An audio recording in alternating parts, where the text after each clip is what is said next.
Okay, all right, it's 4:30, so I really want to make sure that we're done, like at 25 after 5, so we can stand and stretch before our next meeting. Thank you guys for this.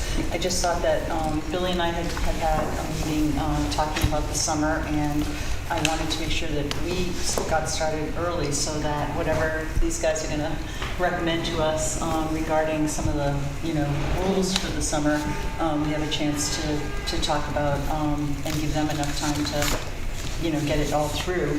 And also, Billy's going to update us about his plans for the summer in terms of what's going to happen in the various parks. So that's basically the agenda for tonight. And I'm going to... I'll let you get the package that's in the box. Oh, I'm gonna go. Oh, is it in... Oh, Dorian, will you grab if mine's in there too? Is it something for Yep. this? Yeah. Oh, I'm sorry. Billy, really draft for discussions because, the one thing is I mean, ultimately you as the committee, have to decide on what you want to do. And,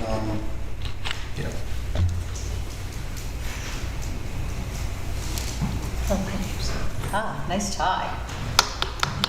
Very nice. Thank you. No, I like that. Oh, look at that. Thank you. Oh, that's Carl's. Oh, did I grab the wrong box? This is Carl's. Oh, everything in there. You can have it. That would be nice. So we just got started. These guys are going to talk to us about their recommendations for rules and fees and that kind of thing. And Billy's also going to talk to us about his plans for the summer. Do you want to do that first, since you're going to be updating us, or you decide what you want? Yeah, we can do summer first. that's all I need. Okay, the package we gave you, it's a 2025 Summer Recreation and Youth Employment Program. Yeah, I read the copy with Michelle. This one. Yeah, got it. Something that was handed out. Actually, I have some older ones, so it's probably pretty similar.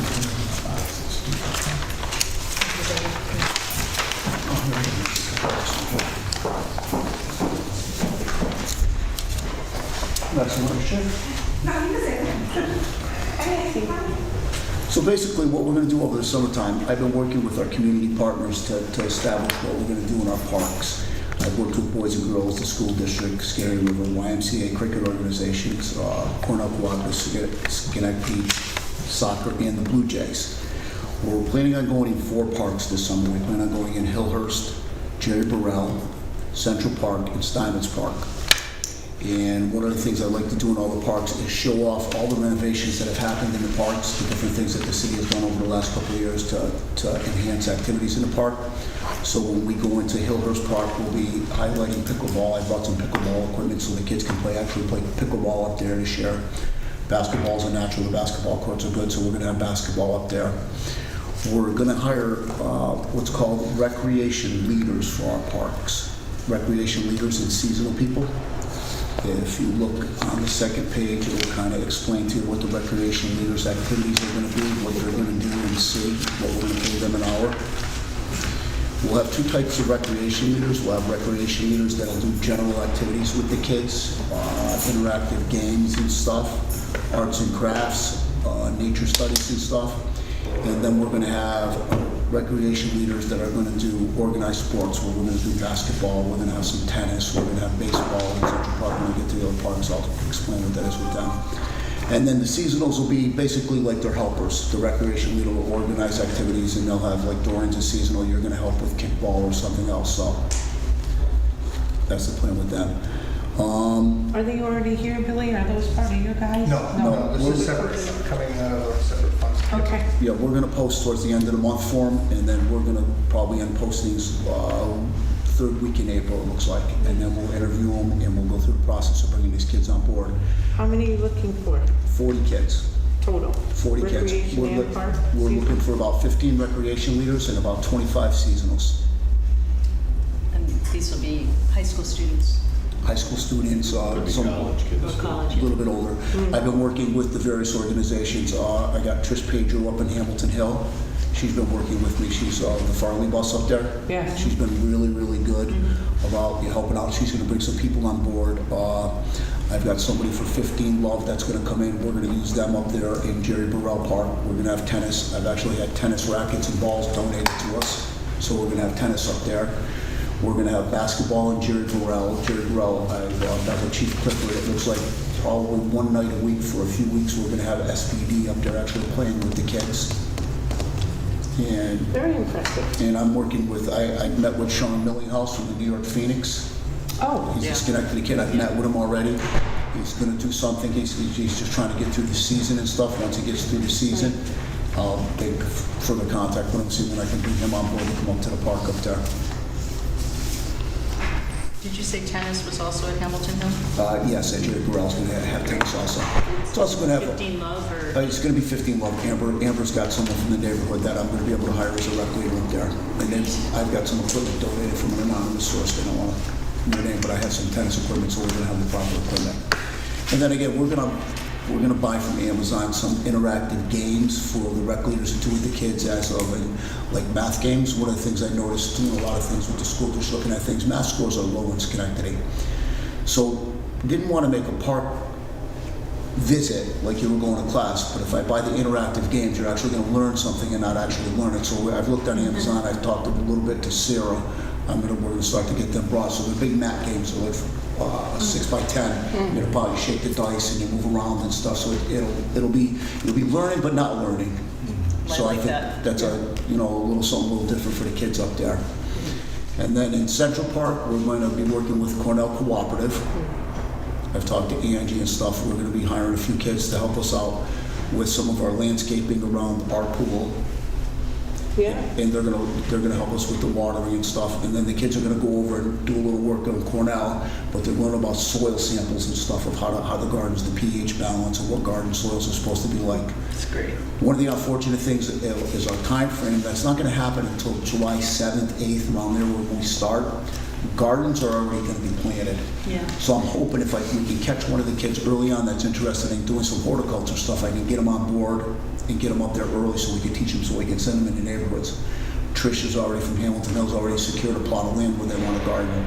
But when I explained it to her, she goes, we didn't think about that. I go, you plant plants in May, by July, the season's already well underway. So we'll see what we can do and work out with that.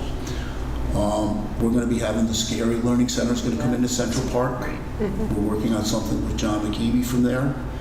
They will be teaching 3 hours a day for 5 days a week, taking kids through the park, teaching them about the ecosystems in the park, the water, the tree fauna and stuff. And then they'll do a pop-up once a week towards the evening hours when we have different type of kids in the park. Right. So every day also is the lunch program at the pavilion too, so a lot of kids I know go I there. reached out to Sigma, I haven't heard back, but they're going to be in they'll be in the park. Don't know if that's every day. I think it's 5 days a week. Right, except The weekends. Isn't it weekdays? Oh, it's weekdays, Yes, right, weekdays, no no weekends, right. I'm waiting to hear back to them because I want to clarify, but we're going into the bigger parks where the bathrooms are. That's usually where they go with their program. So we're also going to have soccer up on the soccer field. I spoke to Schenectady Soccer with some of the people, and I spoke with Jason Falls, who's the athletic director out of Schenectady High School. He's got some kids that are interested in coming on board with us from the athletic department, so we'll be doing soccer. We're not quite sure about the time frame yet with soccer. We talked about early in the day, but we heard through the kids and the parents said they would like us more towards the evening hours, 4 to 7, so parents could bring the younger kids, since it's so hard to get kids into Central Park. So the hours are still in flux. I still have to work that out. That's typically the hours they're using now at the soccer field on Gulf Road. You're usually there, yeah, exactly. after dinner time. Yeah, that's what it's, so I'm working on the hours. I haven't finalized everything. Everything's very tentative right now as we get closer. I'll start to finalize the time plans. We're going to be doing baseball. I've contacted the Blue Jays. It's Schenectady High. The only thing with baseball will have to happen during the day, because if I don't, it'll affect our ability to run tournaments and everything else we got going on, so we need to keep that going. But the Jays are going to bring some of their kids in, and I'm going to hire a couple of them. We're going to actually have them teaching baseball, and actually some of the older ones teach a little maintenance to the fields, because I asked them for a couple of the older kids. They have some 18-year-olds. What do they normally run there at Jarzynski? When do they run that? That is the Schenectady Old Timers baseball program. That's a 2-day program that runs in That's August. it, 2 days? That's if you come to the Schenectady Old Timers baseball camp and you sign your child up for the camp and you come for 2 days, Right. the Old Timers organization will write a $75 scholarship to Schenectady Little League for your child. Okay. So, Because I know there's a lot of kids that sign up for those 2 days. Yes. I thought it was a little longer. yep, just 2 days, 2 days only. And then I'm working with cricket. We're going to have some cricket up there in the summertime. Another one that might happen towards the evening hours. I can't put it in Grout Park, but we are building the youth field in Grout Park. So that's why I want to have youth cricket in Central Park this summer, having the youth teach them, because we're going to have that new field come online next year. There's actually a regulation field going up there and a youth field being built. I saw the tree service up there the other Yes, day. they're working up in Removing Grout the now, site trees. work is being Yeah. done. So I've been in contact with Ashok. Ashok runs the hardball group. He's out of Glenville. He was here in Schenectady, but he's also president of Eastern United States. He's got 8 states where he's the head of youth cricket. So he's going to bring us some equipment and stuff, and I'm working with the hours. I think that's going to be another one, 4 to 7, to accommodate, so they can bring the younger kids in, so the parents can bring them into Central Park so we can accommodate them. Nice. Do you have another set of handouts that we can give? No, I can give them one of this. I can read it, I think. Do we need a box? Or? Yeah, it was in his box. I threw it in It's in your everybody's box. Yeah. You gonna fit it? Or you need this? No, I can. Yeah, I can work off mine. Yeah, That's all good, we're good. I got most of them memorized.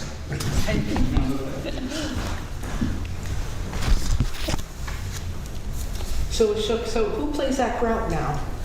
Grout is basically our softball leagues. That would be Schenectady softball cricket, which is UNCAR, Oh, on card, right? and we have Schenectady Premier Cricket that plays in Central Park on Sundays. Right. We have another group there, it was called Empire, but they're not going to play this year because they're a new group, and I told them we can't accommodate them in Central Park because we can only accommodate 2 teams up there this summer with Grout being closed. Okay. But Empire is also hardball, so they're a different group. Those new fields out in Glenville are impressive. And he's willing to construct another field. I'm working with Raj, is working with me. We're trying to establish where we can get cricket reestablished so we teach kids the games the right way, where we don't have our so-called beer leagues teaching them. So that works out pretty well. That's about it for Central Park as far as activities that we're gonna have right there. And then we're gonna move into Steinmetz Park. Steinmetz will be we'll be running some basketball out of there. I'm donating 20 fishing poles because we're gonna do fishing up there. We're gonna actually working with the Schenectady Fire Department to come do a fishing day up there, and also one day in Central Park. We're looking at least once a week for a few weeks. They haven't got back to me yet, but I talked to Chief, I met with Chief Clifford. He said he'll get them on board for us, so. Fire or police? Fire or That police? fire will be part of fishing. Yeah. Okay. They'll also be welcome to do basketball in Burrell. Police are definitely coming to Right. doing basketball. I talked to James Plowden. James he's the guy. He brings all the energy. So he's talked to us. So we're going to be lined up for that. And then, There's a little work gonna go on Steinmetz Park this year. yeah, I didn't want to put too much up there because I And know the we're paving, we're gonna- gonna finish the wall, get the paving around the pond, and some other things we're gonna go on. So. Are we doing electric work. pickleball up there? No. No, there's no pickleball. The only pickleball's going to happen, and that's why I put it up in Hillhurst. That's why I brought the equipment for Hillhurst, because that's the only place right now. And one of the things I heard from the people up in Bellevue is we built pickleball courts, but the kids don't have paddles. They don't have any of that. So I got it. I got it bought. Did Adirondack move out of there now that Glenville built their new ones? Is it, who's Unger? Unger, no, Yeah, he's still there. They're still there. They're still there. I think For it's the summer? Mohawk Valley. Oh, Mohawk Valley. Yeah. Pickleball League. They're still there. Because Glenville built big fields, Yeah. I would have thought they. They're still there. I had a conversation with him back before winter. He talked to me that they're still going to be there, but Okay. I explained to him that we're going to want some courts for the kids to use, and I asked them if they would have someone volunteer some time to us to actually show the kids the game, so he was pretty good about that.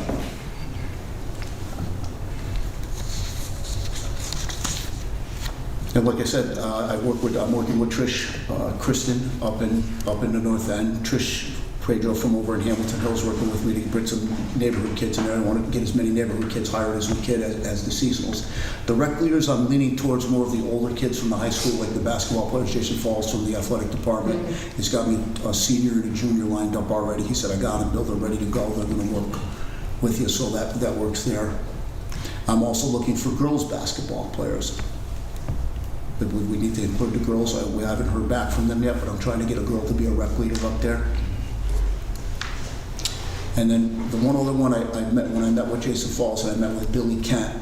I really wanted to do flag football. I have the stuff to do flag football for the girls. That's a new sport That's that the girls huge. took on. Yeah. The only problem is we don't have a football field. So what I proposed to them is, why can't the school district bring this up to Mount Pleasant? We can showcase their new field. I have, hopefully we can get that, because I accidentally ran into the general manager and coach of the Albany Firebirds and one of his coaches, Brandon Shells. They're willing to come down here and give me a shot to open it up to make it a big thing with it if we do flag football in Mount Pleasant. I've got to get back to Jason. I talked to him the other day. He was supposed to try to work things out, how we can cover that, but I think that would be good if we did flag football with the girls. What a big thing for them, at least to show that off, and we'll sponsor. We'll pay for one of the rec leaders as one of the girls that's on the team. Great, that's great. Can I go back to just to the park in terms of the physical aspects of Steinmetz? Any thought about paving It's going to be done around the pond. that parking lot where Callahan usually that big parks parking there? lot? Yeah, when we go to the Goose Hill Neighborhood Association meetings, or the Steinmetz Family Fun Day meetings, I should say, we've heard that would be like, they'd love that if that was all paved and striped for parking, but I mean, I can talk to Chris and see where we are on some more paving money and what's left over. We just met, we just opened the bids for that. So If- we can I see just what wanna we put done. it I know we're into- paving the walkway around the pond. yeah. That's scheduled to get done. Great. So, How many days a year do you really need that? Well, I would say probably from April to October, maybe? No, how many cars are parked there? Oh, yeah, no, I don't know, just reporting Right. something we heard. You have to sort stuff out. It's really a one-day event. Oh, yeah, So- no, yeah. So, and we can delineate that with cones or other things to optimize the parking. Yeah, they weren't just talking about the day of Family Fun Day, they were talking about usage of the park and being able to have those spots for, whenever the park is being used, but, I mean, I just But wanted you to have put it in your But you ear. have to use all the other ones up first before people park over there. so some of the things we are doing there are the inner wall, we call the inner wall. That one area, we'll call it by Oakland, that's going to be grubbed out so it can be mowed and maintained from the wall down to the pond itself, like it is in most parts. There'll be some power brought in for the new memorial. Just going to bring power under the ground for that prior to it being paved. There's some dead trees going to be taken down.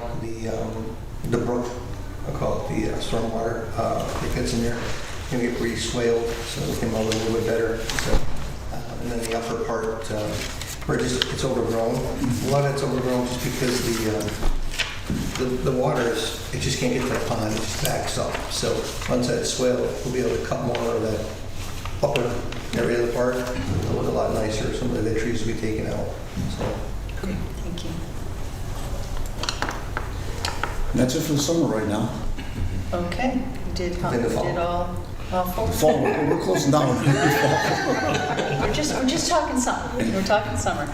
And we're going to run our normal baseball. We'll be running approximately 12 tournaments in summer baseball. Will be coming into town. We'll start probably late. I think I got them third week in May, and we'll run all the way to the second week of August between Eastern New York travel, firecrackers coming back into town, and Perfect Game will be here for 7 weekends. Wow, that's great.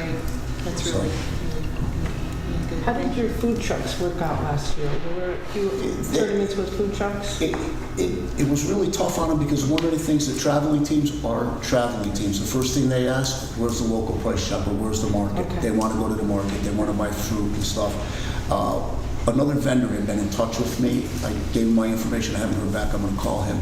He wanted to come in. I said, you got to get a transient merchant permit. We can get you in. We'll give you the tournaments and you can come to every tournament. I said, not guaranteeing how much business you're going to do.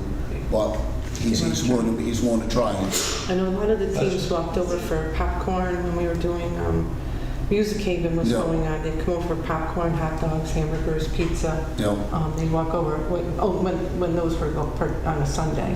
yeah, usually by then they're winding. Usually when they come in Thursday, Friday, Saturday, they're looking for that water, the juice, the fruit and stuff. So, Good job.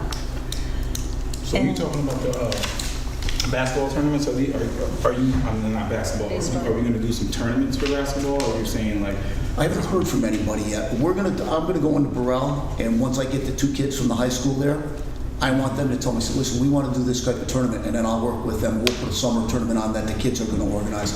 I'm hoping to get them to organize. One of my thoughts is I don't want to dictate to them. I'd like them to tell us that we want to have a tournament for the 5 and 10-year-olds. And Damani, you have a team, and Joe, you have a team. You're the 2 rec leaders up there. You're 2 teams, where we're going to have a skills competition. I think that's something that we'll get started. Once I get them on board and get them in the first week, we'll do something like that. And then I'm hoping that the police want to have some kind of tournament. Maybe I get the police to play the fire, and I need a couple guest referees. Mayor McCarthy will put the striped shirt on them up there. Those kids will be in trouble. Maybe we got some of the former players, because I've been in touch with them, with a few of the other guys that are around. Maybe that we can get them guys to come up one night. Like I told him, I've been in contact with you. I talked to Millinghouse already. He's going to come up and do something. He said he just wants to get through the season here. because it seems like so the baseball, we're almost outsourcing a lot of that, right? They're kind of already coming in and doing their tournaments and things like that. That's not a city. No, the leagues come in, they're just sort of renting a field or done. Yeah, I reached out to them over the last couple of years.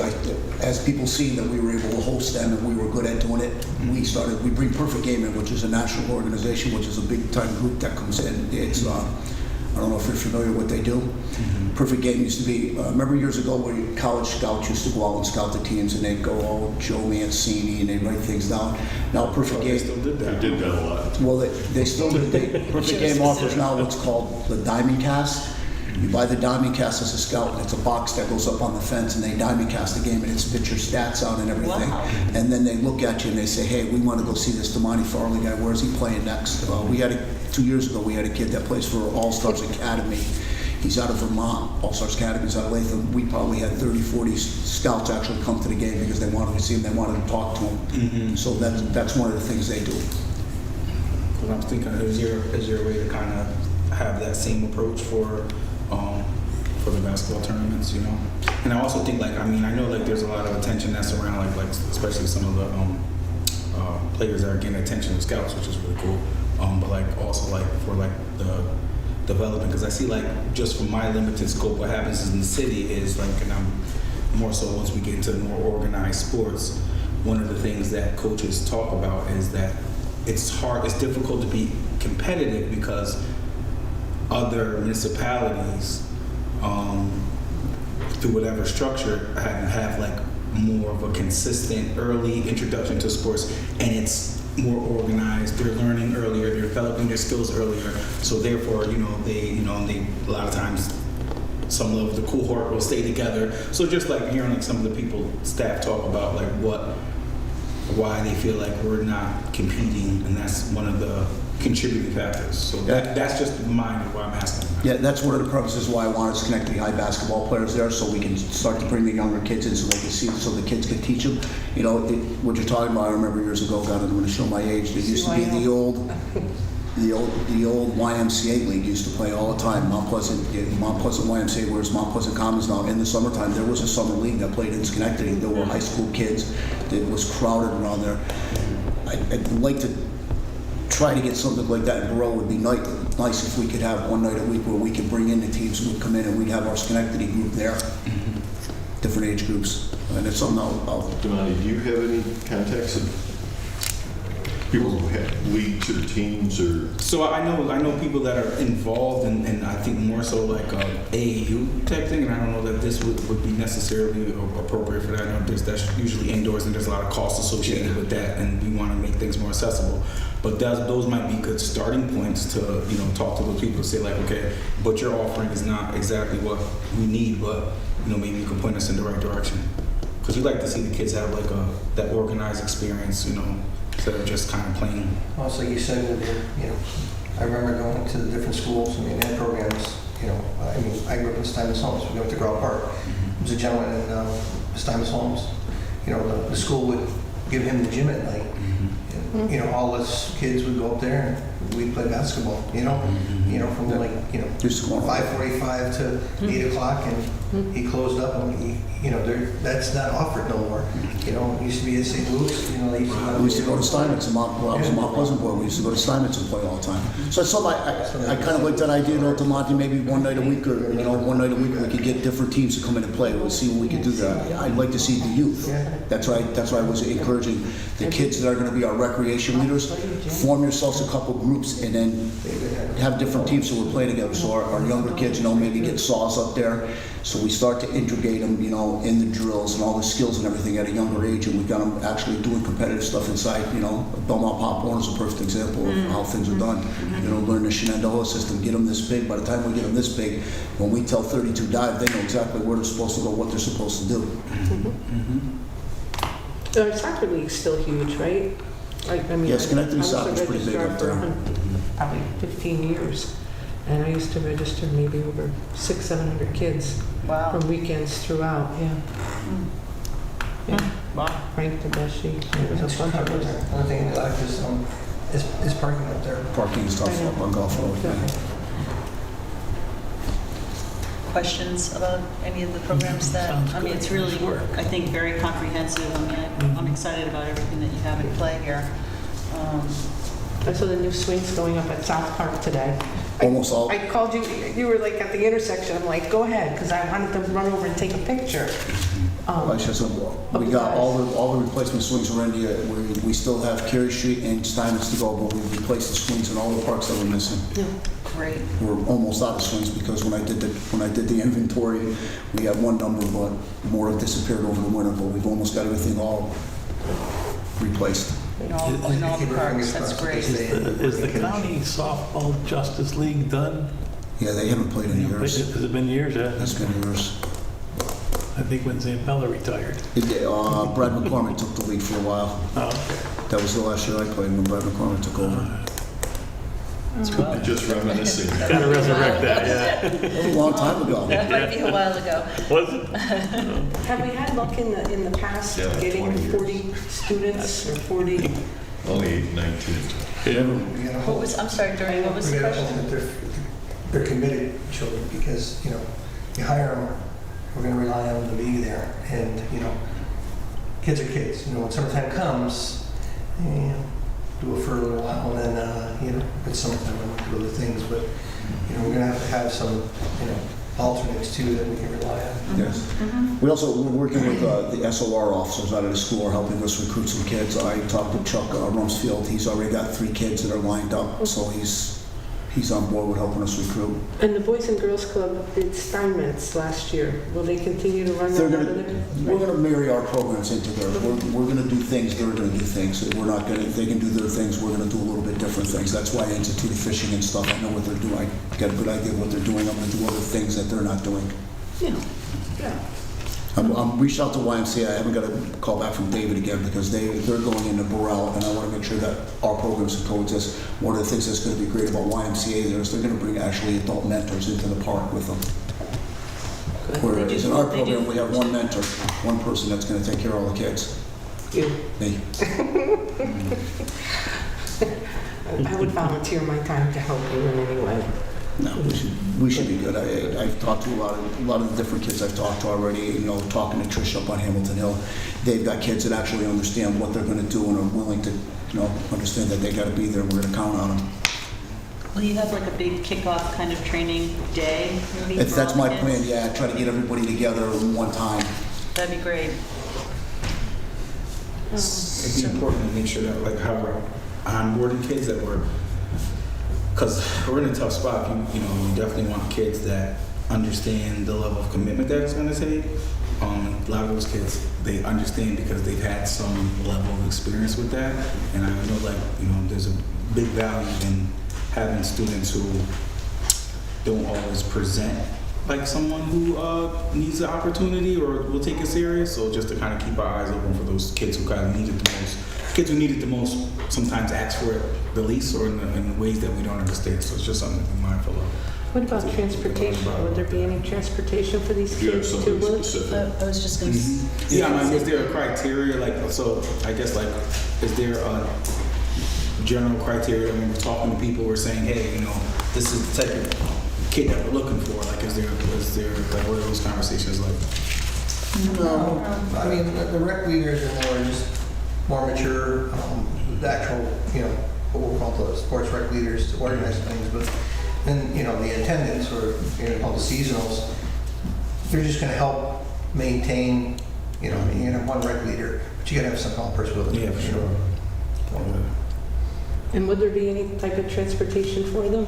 We're hoping that most of the kids we get, we can place them in the neighborhood In the parks. neighborhoods. You know, that's one of the things, because they know everybody in the neighborhood.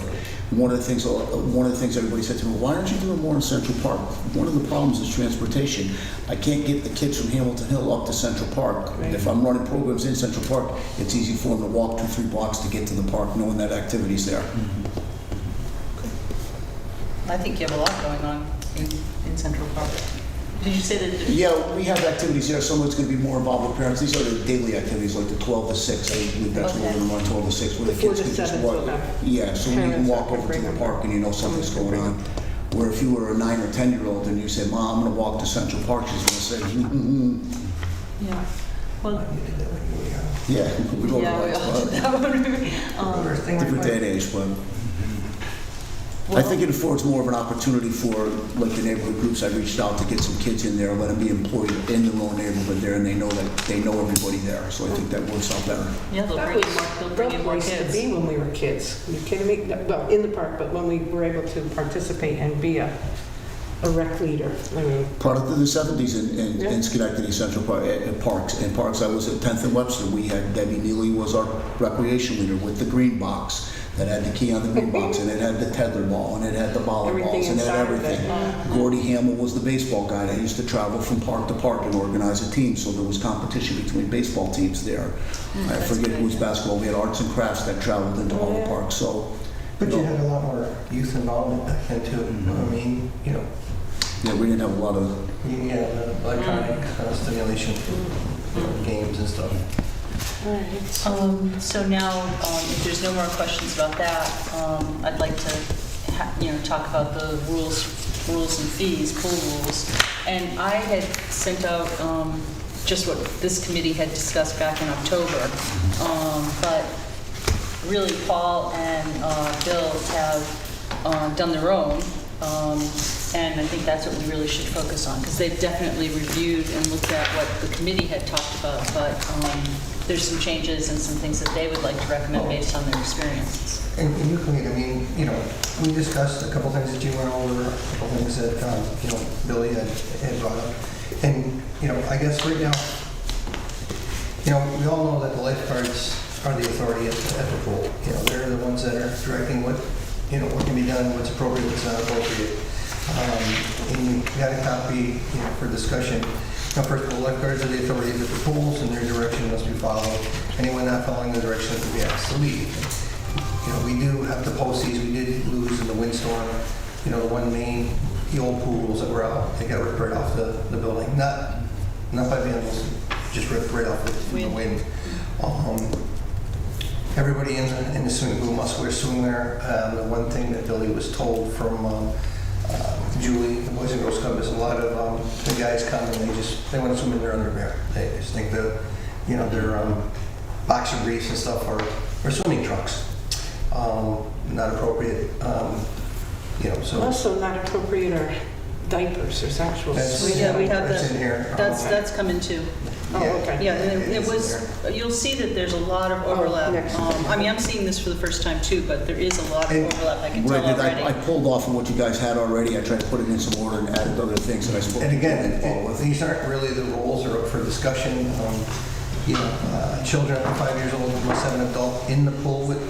Sorry to interrupt, but I just wanted to be clear that per the city code, in Central Park, all bathing and use of the water shall be restricted to the rules laid down by the superintendent of Parks and Recreation. So it's actually not up to the council to decide. The council can, it's great to have council input, And that's what is happening today, but. Whatever you want to do, Billy, it's all yours now. Well, that's great. So what you're saying is we can have a You can discussion, set the but we fee, don't I have guess, to and bring it everything. forward for a council vote, is what you're saying. No resolution is needed because of the authority is actually. That's good to know. I didn't know that. Thank you. What about the fee schedule though? Is that, That was council. we still need to vote on that, right? Yes. Yes, yeah. Oh, okay. Okay, so So we'll keep going here. I guess then, there's some things that Billy came up when we discussed. Children up to 5 years old must have an adult in the pool with them, Yep, not that- just letting the child swim. Children under 3 years old and not fully potty trained must wear a swim diaper with a swimsuit. Regular diapers are not designed for use in water. They're not going to be allowed. I don't Yep. know who's going to check the diapers, but Well, that's- you can see them when all the stuff starts falling out of them. Oh, Gelatin comes The out. gelatin comes out. I mean, children's ages 5 to 10 must have the adult on the pool deck with them, so they're still being watched, even though we have lifeguards. 16 years old and older must have a photo ID. And this is where Billy and I were starting to discuss some things with regards to, okay, you got kids from 5 to 10, now you got a range from 11 to 16. And, I know, back in the day, I was 13 or 14, I didn't want my mother coming to the pool with me in 15. and I didn't want to go with you. And if she said she was coming, I wasn't going, I so, want to go on my own. so, You could have made something out of yourself if your mother was there. No.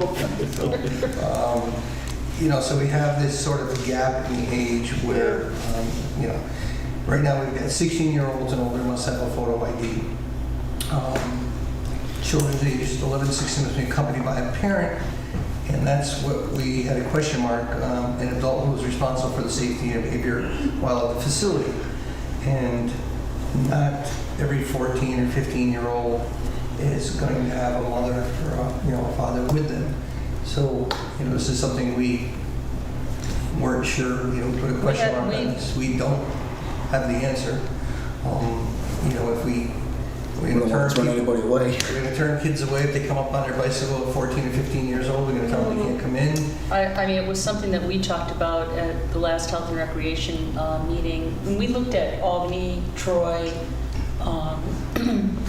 Scotia, Colony, and Guilderland, those were the ones that we looked at all of those to kind of come up with what we came up with.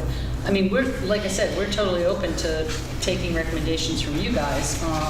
What we said at that last meeting was that we were going to talk to Julie at the Boys and Girls Club to get information as to the thing that they might be in a better position to say the age range, because they're the ones, ultimately responsible for it. And Billy did reach out to Julie. Talk to You can both her explain recommendation. that age group is typically the age group that are a little bit more rambunctious. That's exactly what you. Yeah, 11 to That- 16. Yeah, that we, typically have trouble controlling, where we have to call PD and stuff. It's that age group, so. Tell me a little bit more about, I mean, I'm okay with this 11 to 16 has to be accompanied by a parent or guardian. What do other people feel? I mean, I am wondering about the 16 and older having to have a photo ID. Why? I'm not sure. And I think Boys and Girls Club were asking for ID because they want to in the pool. Somebody's Oh, okay. Huh. They don't check them in any way? I thought Julie, and they were checking people in with IDs just so they know who's in the pool. I mean, Central Park gets very crowded. The new pool got very crowded. Right, yeah. It's hard to really watch. So, Yeah. and this is why these are all open for discussion. But, if you can make the rule, we'll just listen to your rule. Well, so you, Yeah, Billy. Yeah. I mean, I've got a problem with 11 years old, well, I mean, 13 years old and up. We're working on something else about helping out at the pools. Again, I don't want to elaborate on it yet because we're still working on it. Yeah. I think it might help us with these 11 to 16-year-olds. Hopefully, we can get it to fruition and it work. I think it'll be. You talking about the school district? Yes. Yeah. We're working on something right now. We're working on So you something. know about that? so you can tell us about that Yeah. the next time then. Yeah. So I think that would be advantageous because what we're trying to do, these people will know the kids already. They already know who's coming in the pool, so Yeah. if somebody comes in that we know that the antennas need to go up, we'll know about it, so. I mean, you just see these kids flying up every street on bicycles. They don't have a parent with them. They want to just go and chill out and relax and get. Well, but one of the again, it's concerns causing is if we trouble. turn kids, like Paul said, if we turn kids away, what are they gonna do? They're gonna not be too happy with us if we turn them away from going I in that want them pool. to be there. You know, but. Isn't the real issue is we want city kids to come in there, and it's because of it's a new facility, the quality of the area that we're drawing people in from outside the city. I don't want to say nobody from outside the city can come in, but I prefer that city residents be given first shot. Absolutely. We feel the same way. And how do we structure that in a way that makes it functional and just easy to administer and not overly burdensome on parents or kids coming in to produce a valid ID or some level of validated credentials. So we did have on our rules that it was City of Schenectady pools are open to city residents only and up to 3 non-resident guests of city residents. And then we were talking about the ID requirement, whether it would be a So school one district. One city person resident could could bring bring in 3. three. I mean, this is all open for discussion, but we were trying to skew towards city residents. And that's when we get to the fee structure, that obviously would be part of the discussion also. But, I mean, so the rest of these things are, They're probably the more common things. So wait Yeah. times are, they're a rule from the New York State Health Yep. Department. If, if there's lightning, that's a health department regulation. The same Yep. with, if there's an accident in the pool, we got to increase the chlorine and, so that's got to be done too. So those are those rules. Yep. You can't change those. And Billy, we discussed, the typical things with regards to behavior. No diving, the pool is not deep, and there are no diving signs all around the concrete. We would probably put some more on the fence just as a reminder. And then on the big board too that has our rules. All flotation devices must be US Coast Guard approved. That means, we didn't realize that, US Coast Guard told us is that, some of the kids wear those. No swimmies. The swimmies, as long as they're Coast Guard Coast Guard approved, they can wear them. Okay. But there are Most of no. them are 99 cents out right here. Those are actually Coast Guard approved. Yes. Well, they have a thing that goes Oh. around with the swimmies Yep. attached. Yeah. Those Yeah, are, those but are not the great. Yeah, plastic. not the Right, blow it's up just, ones. right. Right. They sort of, they go over the child's shoulder, there's a little snap on them, they, Yep, yeah. I see what it means. No toys, masks, fins, or inflatable, allowed in the pool. okay. Common We nose had blowing, that. spitting, urinating, discharging fecal matter allowed in the pool. No smoking and vapor in the park, because that is already a park rule. Yep. No chewing tobacco or gum in the pool area, no food allowed in the pool area, no alcohol or use of illegal drugs allowed in the park, no glass containers in the pool area, no hard coolers. We had a question mark because a lot of the parents from last year, they have the little, aligned like thermal canvas ones. They bring. Yep. It's like a lunchbox almost. Yes, you see cups for little kids, for the kids, so we said no hard containers. No knives, firearms, or weapons, 'cause last year we did have a knife show up. No animals allowed in the pool area. There's a question about service animals. Yeah, but no Yeah. companion animals. No companion. Everybody thinks that. Right, and I talked to somebody's a- Julie about that, service Right. animal will have their certificate with them to identify them as a service animal. Okay. And all trash must be disposed of properly. Should we add marijuana to the no chewing tobacco or gum? I I Or saw does something it about just? vaping in there, smoking. Yeah, We had that's smoking there. vaping. I just assumed smoking Okay. Not was, anything. I'm just, if we're, so you're making the distinction with chewing tobacco, I get it, okay. well, chewing tobacco in the Gotcha, pool gotcha. area, if there's, I don't think we're going to Yeah, stop oof. somebody's Yeah, no. chew. So I have a problem Okay. with the ice cream truck. I think I said this before. Yeah. I mean, seriously, a lot of people can't afford the ice cream truck, and it's there every single day parked right outside of the entrance. I know it's free enterprise, but you know how hard it is to say to your kid you can't have it when everybody else does? I Could we know. designate an area for that truck to be, Max? Can we force him to stay down by the bathrooms? What's the criteria and 500 permits for the ice rule cream and truck? permits. So there's 4 spots over outside of Tiny Totland. The criteria is that they just have their health permit, you know, they have the set location. But those locations are not by the pool.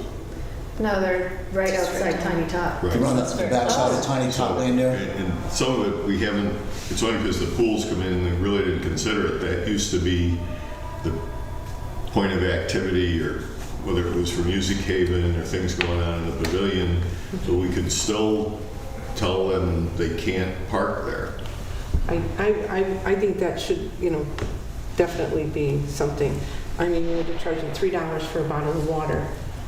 You know, I just don't think it's right that it parks right there every single day, like all day. Because we could open one of the faucets there and sell it for $2. Absolutely. But in I'll other make words, the sticker. I mean, I hear what you're saying, but you know, I mean, there probably would be a lot of kids that did want to have the stuff, but would you Well, they be can okay if walk they were over just to it. coming in and out No, every once in a while? it's Are designated you- area over by Tiny Tot Lane, not right in front of the pool. Right, so on the that's backside. Oh, okay. yeah, I have no issues with that. Oh, okay, It's on okay. the backside of Music Haven. No, no, I know, Not I know the where side where Motors concession is. It's on that roadway in the backside. That's the roadway they're supposed to be on. Okay, So I was we can- misunderstanding what you were Yeah, saying. no. I thought you didn't want them in there at all. No, I don't want them parked right in front of the entrance, like, right, you see where To they're the parked pool. every day, all day, yeah. Okay.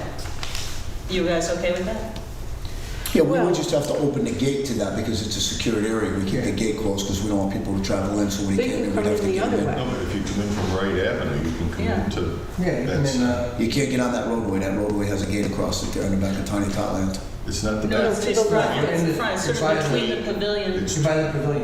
in It's the front of pavilion parking lot, and Tiny Tot Land is over here. The parking spots are along, So you go past the old casino, Yeah. and go in towards the left where Tiny Tot Land parks. That's where they can park in there. Oh, in that lot down there. Okay, because I thought it was the roadway behind there. Thank I you, thought Sam. that's what it was. No, No, Yeah, I think you have marked, designated spots marked, but I mean, if you want to change were it you looking around. for, sir? Room 110? Right here. Yep. We were hoping you'd stop by. Yeah, it's on me. It's not Uber Eats. it's our St. Patrick's Day treats.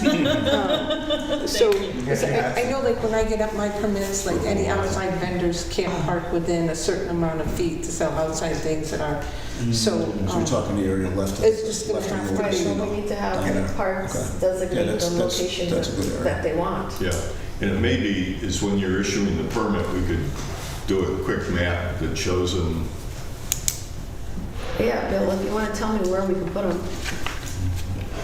I like that area. That's a great idea. I like that area because I don't Maybe really you want have to the open an little area where we map, have gates because then we have to gate over and then we'll end up with all kinds of cars There's in new there. sidewalks that come right down through there, almost towards the, the concession stand that's used for Music Haven. Yeah. And, children, kids can walk right down Yeah, there. one Their ice part cream of or- I think the ice cream truck lady did come already. I'm not She sure. if it did, was she issued came to yet. my house yesterday for Ella. Yeah. Yeah, it would be the same spots, Sam. I'll stop and talk to you. I like that idea down on the side. Carla. We don't have to open gates. Last thing we want to do is open gates to the No, areas where we no, don't want we cars don't. going Is that in. We don't something you want can that. contact the one truck that's out already with the Yeah, we permit? can contact them if you need to move them. Thank you. Okay. Yeah. So let's, because I don't want to run out of time, I think we do need to, unless anybody has an issue with any, Are people allowed to bring in music devices? Ah, actually, You you know, know what? I don't think we have that We anywhere. don't have that in They there. have needed Once new the permit. council passes the final music permit or the noise permit, Oh, that's, well, actually, I mean, it is true that the noise permit wouldn't, That's, we have never It's- talked about that, Joe. they're just, Good some question. people make poor choices with yes, sound equipment there. I think that would be up to the discretion of the, first of all, I'm going to complain if I'm sitting there and the music right next to me is loud, just like at the That was beach, not but there's me really either. nothing you can do about it. I saw one where it said musical devices must be kept at a reasonable volume. But I wonder how does that impact safety, like as far as a lifeguard, if I want to be able to hear what's Well- going on right now, somebody's got to. right, you won't be able to hear the whistles. That's a really good point. Maybe it's something that you should ask I'll talk to Julie about it. If there were I'll any talk to Julie complaints. about it and see. Last year also, there were, people brought in sunny days, they brought in their little pop-up tents, like claiming their own area. So no pop-up tents, I think, should be on there. Of course, it's On all the full sod deck? there, so On you the full can't deck? stick your Not in the pool umbrella in there. area. I know that they do have those little fold-out things for somebody with a baby. You know, Yeah. It's not about money. So they're not getting Or sunburned. canvas, it's, Yeah, you know, it's, Those little round things. yeah. Yeah. it's like a beach tent, Yeah, beach tent. like what you know, bring to the beach. So maybe we have to see what those are called, and they're allowed, because, again, Right. you know, Sunscreen. smaller child, we want Yeah. to try and protect them a little bit from the sun, so. So we have just a few minutes left. I really want to get to the fees. So if anybody has anything else about this, get feedback to I'm Bill. just really quick, what about the kids bringing in, they still need to bring a parent from 11 to 16? That I feel like we weren't. Oh, yeah, we didn't finalize that. I don't like that idea. But they're gonna keep I mean, a lot of kids at home. I know, I don't know what the I solution think, is. like the mayor stated, you want something for the, you know, for our youth to do. Some of it, it's really got to be at Julie's discretion or whoever's managing that. And behaving themselves, have a good time. If somebody is a problem, we have to have a mechanism to be able to hold them accountable and move them out of there. And if they don't have an ID, why do 16-year-olds need it? They're going to be, a lot of this is going to be, I mean, we can have the rules, but really what it's going to take initially is going to be some pretty more strict, because we're kind of educating people around the expectations of the pool, and then, you know, things will like, you know, but I think like initially I wouldn't want to see where kids had to bring their parent, but I think that if the kid is misbehaving, then we could say, listen, Yeah.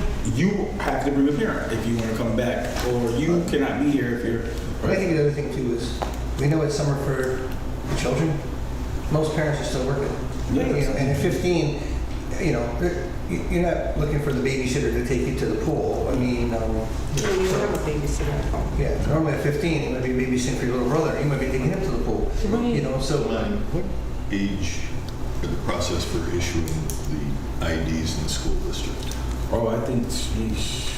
Does every student have an ID? So I think middle school and up, I think, and I could be wrong about that, but I know definitely middle school and up, all the kids have IDs for the school district. Elementary does. My granddaughter goes to Vancouver, and I can go on I'd and like bang. to use something like that. It's Sure. already out there, the kids are familiar with it, it adds better value to, Right, you figure that 12-year-olds and up, 7th grade. That was something I thought about with the school district. Would they allow us access? So Damani Farley, when Damani Farley, we punch it and said, oh, Damani goes to Woodlawn School, Damani's name pops up, and his picture pops up, and we're done. We don't see anything else. Yeah, I'm sure like in our infamous campus. That would be like, great for the check-in. we have the software there to limit, and we could do that. I'm not saying that they will, but I'm saying I'm sure the software is there to do that. And I think then we would just have to accept, mix, you know, other alternative things for kids that might be here, that might go to a charter school or a private school or things of that nature, that have some alternative.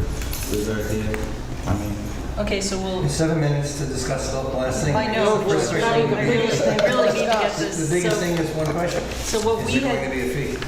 Well, what we had recommended was that City of Schenectady residents were free, and I think we all pretty much around the table had agreed on that. Is that what you were thinking also? yeah. Yeah. But how do you collect? Well, that's the other piece. I mean, so we talked about this in terms of tennis as well, but yeah, the students that are working would have to collect money, so that is, And we have unless to- we had some sort of fob that they, or something that they We'd got. have to talk to boys and girls clubs with that, because, you know, to see more if they want that responsibility to collect money, because it's a responsibility. Yep. You know, so that's the one thing we have to talk to them first and see if they do, and if they don't want that responsibility, then we're going to have to put somebody from the city there to collect the fees. Well, how did you guys feel about the fees? I mean, we were recommending that guests, so non-residents, guests of cities, again, we were saying that they had to be a guest of a City of Schenectady resident. There just couldn't be somebody coming in that wasn't a resident. That's what we had decided recommended. And we were looking at $10 for adults 16 plus, and children, we said $5, but we were subject to discussion. I think somebody had said $6, so that's why I don't know. we I kind mean, of as an compromised at adult, 5. So as an adult, if and bring my grandchildren, that's $50 a week I have to come up with. So I mean, if you have the adult and you got two other. You mean these are for non-residents? Right. How do you know because they don't have the ID, so we assume they're not residents? They would have to identify themselves. Because if somehow. you're not a middle school child, you're not going to have an ID. So if you're a 10-year-old or 11 or 12-year-old, you're not going to have an ID. You just take the word of the adult that brought them and says, oh yeah, they live in the city. Well, how else are we going to prioritize? I mean, as the mayor said, how would we prioritize that? We're really hoping that the majority, that we want the city of Schenectady residents to be able to use the pool. I mean, it looks like we're going to have another meeting. And I don't know how long you need for signage and, all that kind of stuff, but. I think we do need another Meeting meeting. on the fees, I mean, Right. The rules and stuff. The rules seem to Pretty be. easy. We I think we can work finished that the out, and rules. then once it's finalized, I think one of the things when you're looking at the fees, we should be looking at a daily fee, a weekend fee, or a season pass. Yep. Maybe a family fee, so what you were saying is, like Doreen was bringing to the point where it doesn't cost, you want to buy a family pass for 3 days, it's going to be $30, and you can get 3 days. I mean, that's something you guys would have to discuss. Non-residents. Non-residents, yes. Some of the other pools do those kinds of season passes. And I think I gave you all my Some of it my you stuff give from you. the other pools, And but if you get there and there's a storm and they gotta close the pool for the day, we refund. then they'd have to have a free pass or something for the next time. I know, so we were just trying to figure out. They don't. You can be nice and grant that. The other thing Right, is. it's gone. Do we have any way to tell how many non-residents actually used the pool last year? No. We thought about that, and that's why me and Paula talked, we have to implement something so we can get a handle on exactly who's using our pool. We don't really know right now. Right. We say that we're having all these non-residents, but we don't have any baseline to look at to determine what we got going on. We talked about an ID system. I have an opportunity, as everyone does. We talked about a Non-residents, non-resident. non-residents and residents. Right, but I want our kids to enjoy that. Our kids meaning Right. residents. Residents. We So talked how- about a non-resident fee, where a non-resident ID card, so you would buy that ID card, and that will, if we'd have to establish a secure location where we could take chip, cash, or whatever anybody had.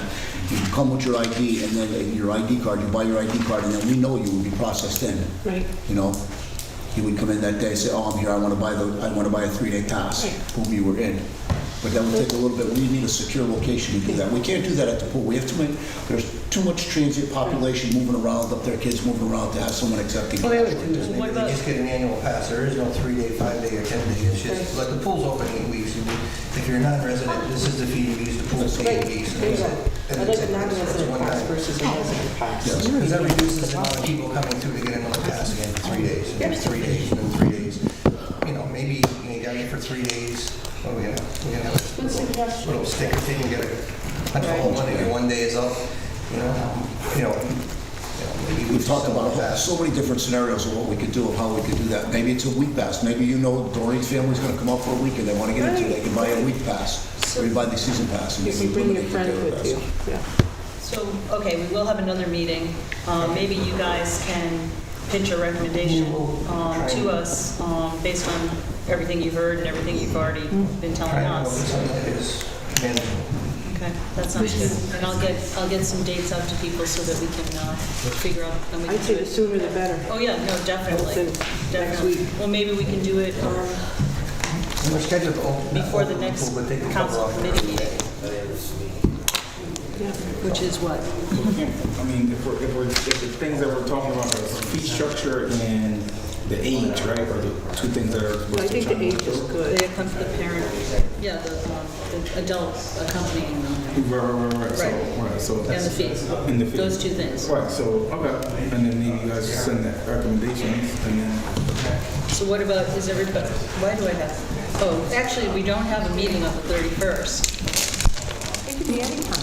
Do you want to We're here. do Monday the 31st? Anytime. It doesn't have to be a Monday, we're just kind of, How about Monday the 31st at 4:30?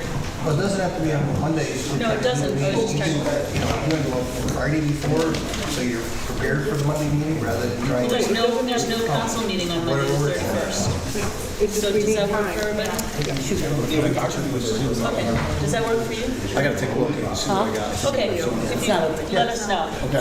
Okay, that's, thank you. Good night. Thanks, everybody. Okay, that's it. Thank you.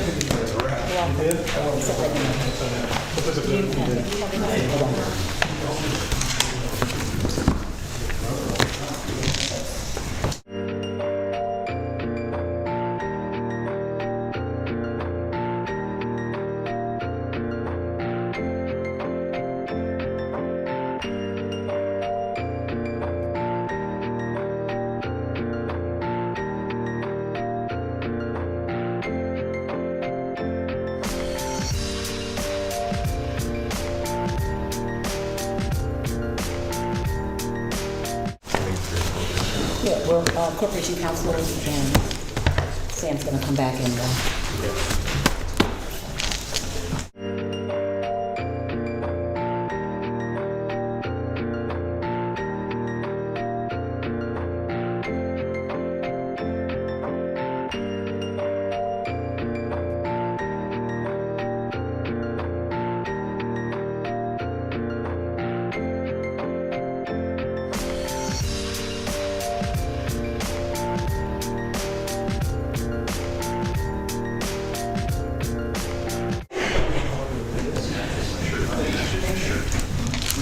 Corporation Council coming?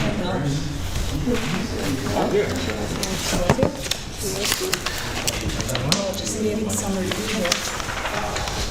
COVID glasses.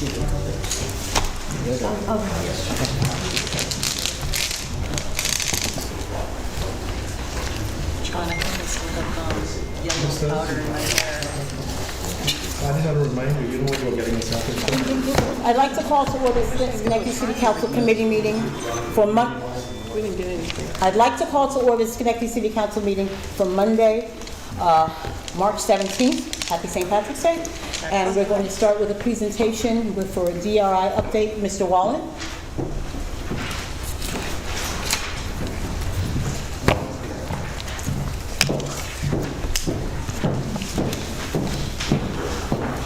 Hello.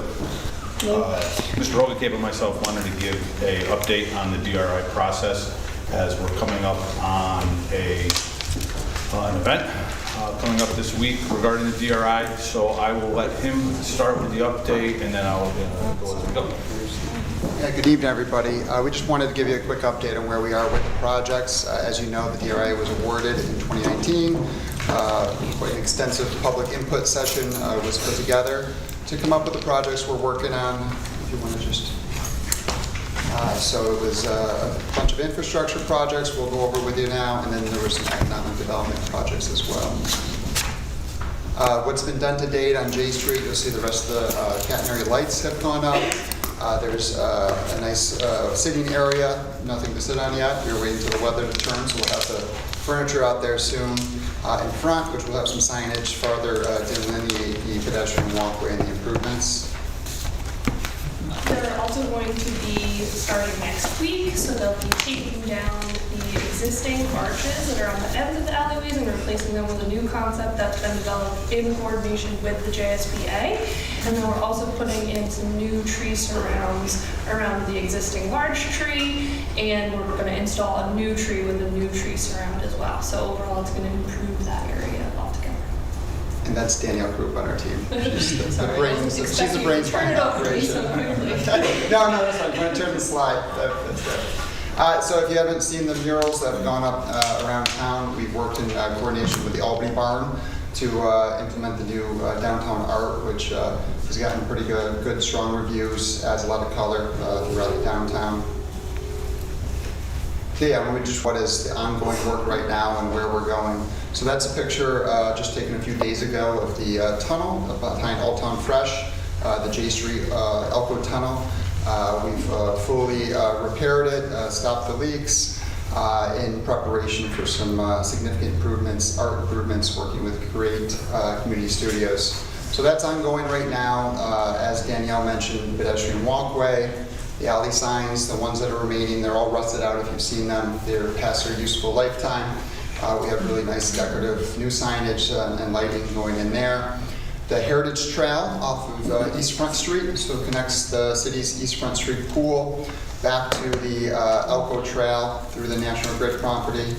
That is going to be starting here next week again. We did extensive community engagement on that project, and we'll be talking to the council later today about the Front Street property.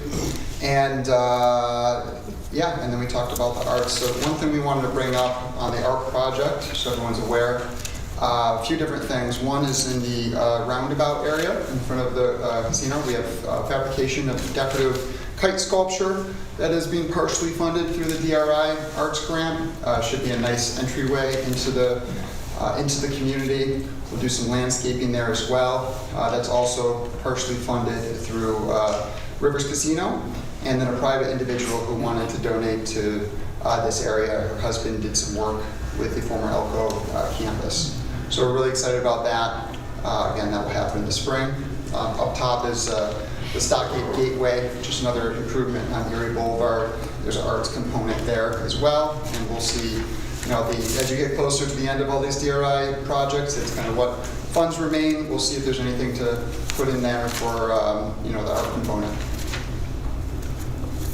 And I'll let Chris talk about the J Street Connector. So as you're familiar with the J Street connector that you see on the screen, this is essentially our final draft of the alignment. We've been working with both property owners adjacent Colonial Car Wash and Union College on the configuration, and also making sure traffic volumes are acceptable. One of the things I'd like to point out on here are some of the highlights, I would say, of it that we have in these little boxes that you see. So in the lower left corner here, you see lightsabers. So this is a multi-use path that we're going to have along the edge, 10 feet, so a double sidewalk for both bikes and pedestrians. We are looking to make that a bright walkway, given the connectivity to the Alco Tunnel. So we're looking to put in what we're calling affectionately lightsabers, which are ballards that have a lighting component. You see these on the pedestrian walk that we have across the street and also in Gateway Park, and we really like that product. The other thing that you're going to see is a raised crosswalk with flashing beacons. That would be the first in the area. It's actually an ideal location for something like that. We don't have any raised crosswalks in some areas that, you know, you really want to make sure that you're using them in a applicable spot. This would be, given the new road, the potential for speeding on this straightaway into Little Italy, and that the fact of the pedestrians, we are looking to do a raised crosswalk there with the rapid flashing beacons on each side, very well lit. The other things are retaining walls and just moving utility poles, but those two features, the lit path for the lightsaber and the mid-block. And we're really trying to, when this is done, we're really trying to get people to cross through the tunnel, all town, and you can kind of see it hidden here at that mid-block that we have on Erie Boulevard, as that crossing is much safer than going to the roundabout itself. Roundabout, you know, it's a double lane roundabout, it is what it is. It is just tough for pedestrians. That's why we're trying to send people either to the signal on Erie Boulevard or to the mid-block that's existing on Erie. So Dan, go to the next slide. So where are we with this? This is the cross section, as you see. This, just so you're aware, this section right here is where Knott Street is. That's why there's that extra lane that you see, that turning lane. It will only be 3 lanes at Knott Street. The rest of the road would be a 2-lane road. But you can see the path with the bollards on it. So we've been working with our engineer, Barton Judas, on the project. We've been having bi-weekly meetings. We are working with National Grid. The work request went in today about the relocation of some utility poles. Given that path and that we're changing our right-of-way anyways, we're going to widen our right-of-way and extend so that we can push the utility poles to the backside of the path in certain areas so that we have that clear zone to put in the path.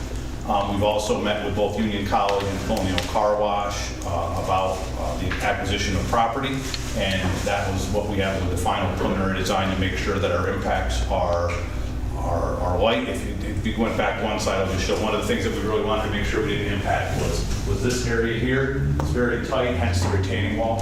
So, you know, it's a Union College to make sure that they have that drop-off area and everything for the students, so that was important. Moving forward right now, what we're working on is right-of-way maps.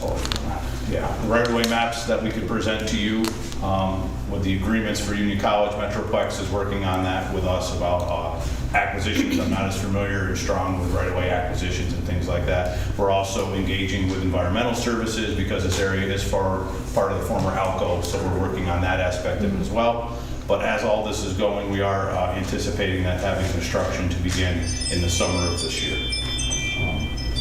Luckily for us, the nice thing about this project is most of it is going to be like working in a sandbox. It's not an active roadway.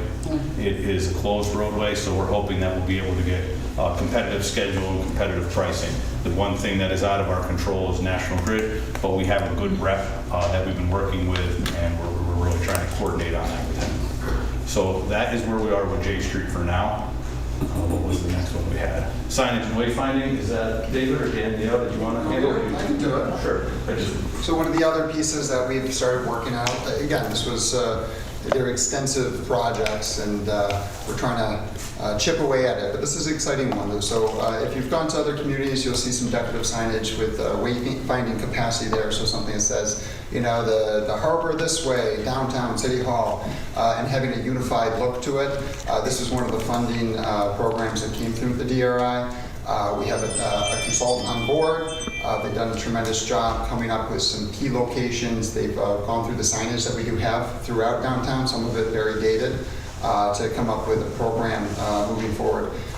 One concept that came up from this is kind of looking at downtown now that the revitalization expanded, is to start thinking about maybe districts and really branding something. So if you're going to the Armory, maybe there is a name for that area around there, the Lower State Armory Community College. If you're going over to Little Italy, you know, what kind of name would that district be beyond just Little Italy, but College Park and everything else? So these are just concepts that have been thrown around, and it's the perfect time to go out to the community and see what people like, and make sure we have a consensus and an idea of how best to move forward.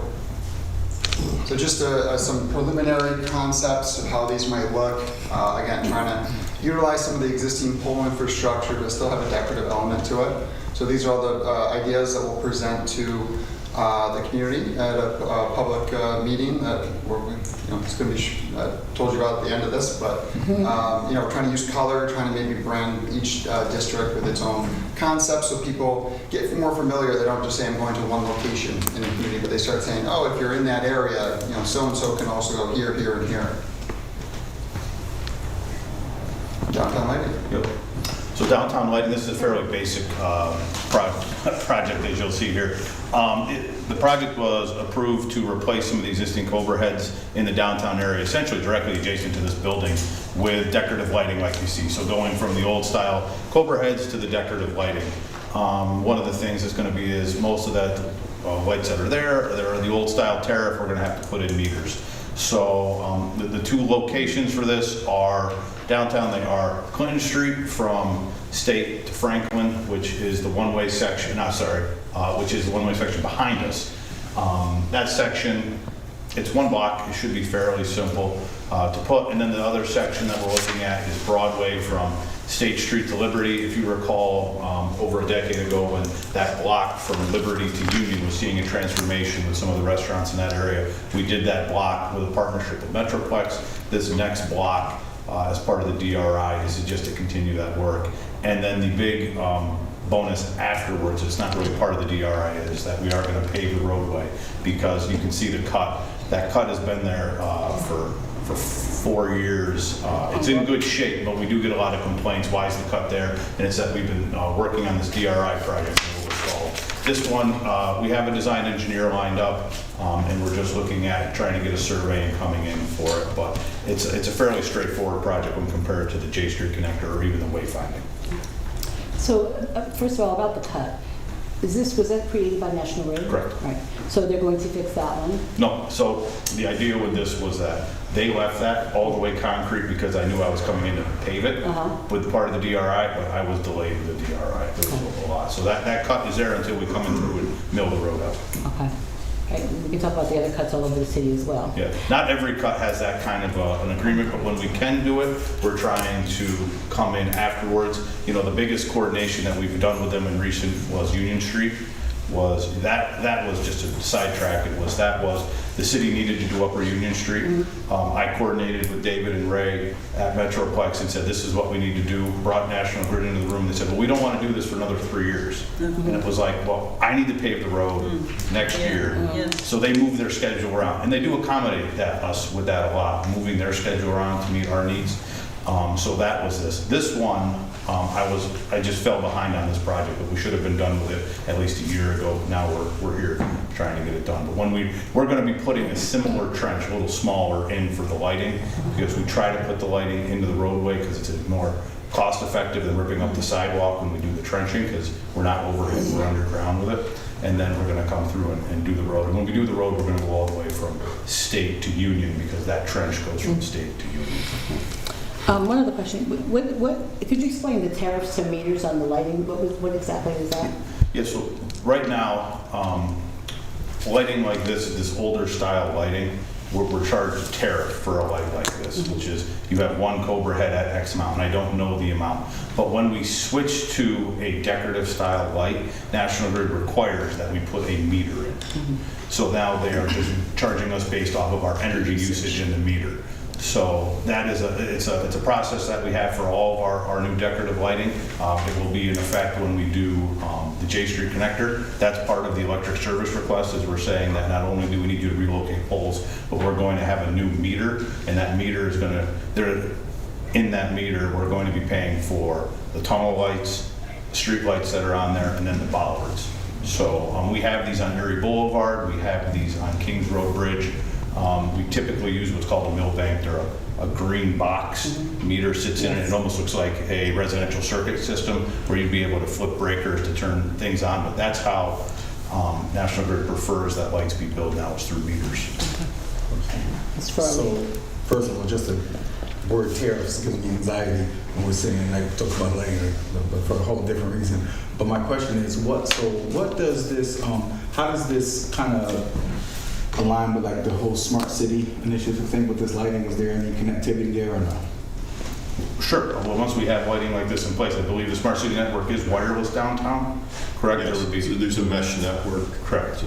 So we would be working with Brian Cannon and the mayor, and we would probably be putting some of these on there, maybe working with the county on the cameras. But you see them around City Hall. We do have the smart city infrastructure mounted to the base of the luminaire on the light poles. So this would allow us to do that, where we don't currently have any on Broadway or Clinton.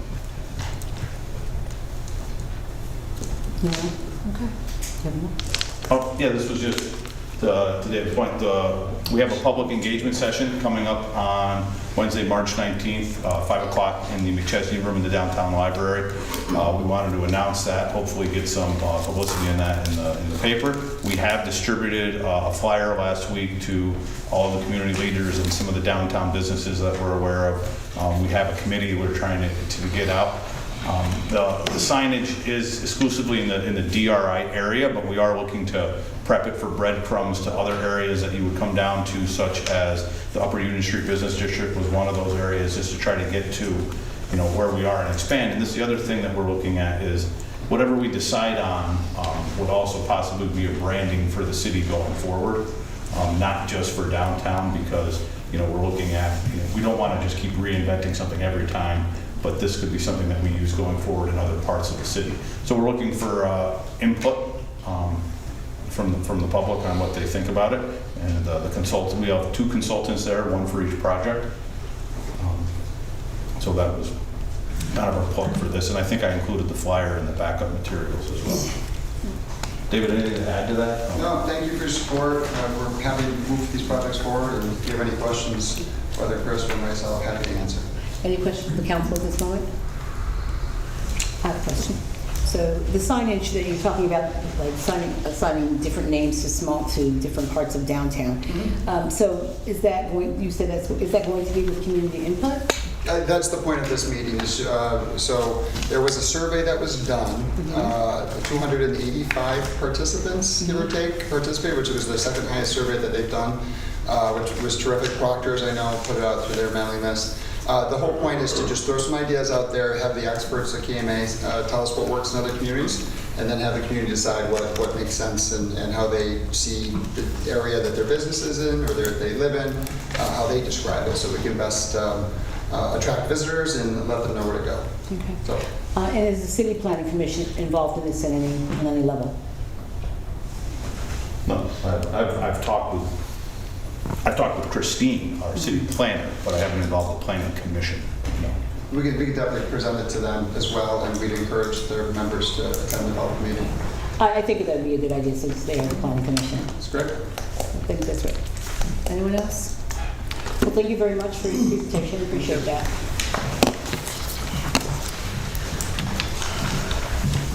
That's it.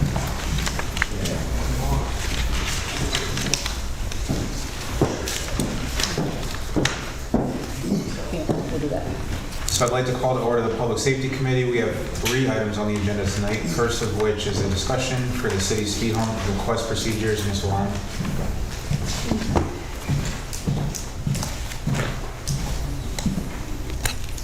Hello again. So I hope you have information in your packet that I distributed. So what I have presented to you is what I have drafted for the city's speed table request procedures. It is, like I said, modeled after the city of Rochester. I have distributed not only internally but to yourselves, and we're looking forward to trying to vet it to see what the procedures are. So what the first page is the idea would be that this would be posted to the city's website and available to the public for their information and then their action. So the first page is the actual procedure, which outlines the steps that are necessary. That's a 2-page document. The third page is actually the speed table request form. I came up with this based off of some other things, just because what would be the official way to make a request? I really didn't want to receive an email. I wanted to have some way that it would be an official document. So I came up with this document here. Anything can be changed, of course. And then it is the areas where, just for informational purposes, to show people roadways where I would think that we would not want speed tables. So the first is a roadway classification list in the city of Schenectady area, which is federally classified roads such as arterials and minor collectors. Then, just if the map is hard to read because I know it's small, the next is that map listed out alphabetically with to and from. As addition to, like I said, this is an internal working document. I have additional streets to consider. Certainly, so just to give you an example, 3rd Avenue and Congress Street, those 2 roads right there, they have to do with primarily trying to get the attention of the fire department.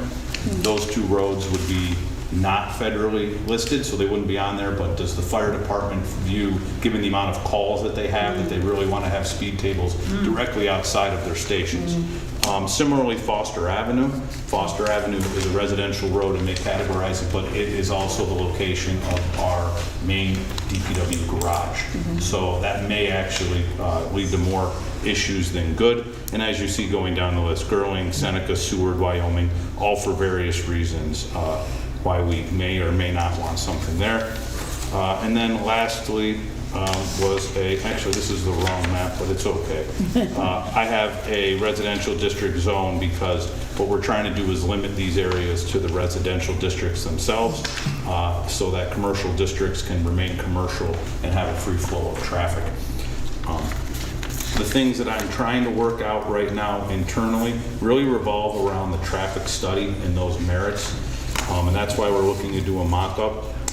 This is taken from Rochester. Rochester has different makeup and population than the city of Schenectady. And I want to make also, now that we're going to 25 miles per hour, what that has an effect on with regards to, if you were to see number 3 under traffic study would say on streets with average daily traffic volumes between 500 and 3,500, the 85th percentile speed must be at least, and it says 35. Well, are we 25? Is it really 500 to 300 and 3,500? Do we want to adjust that?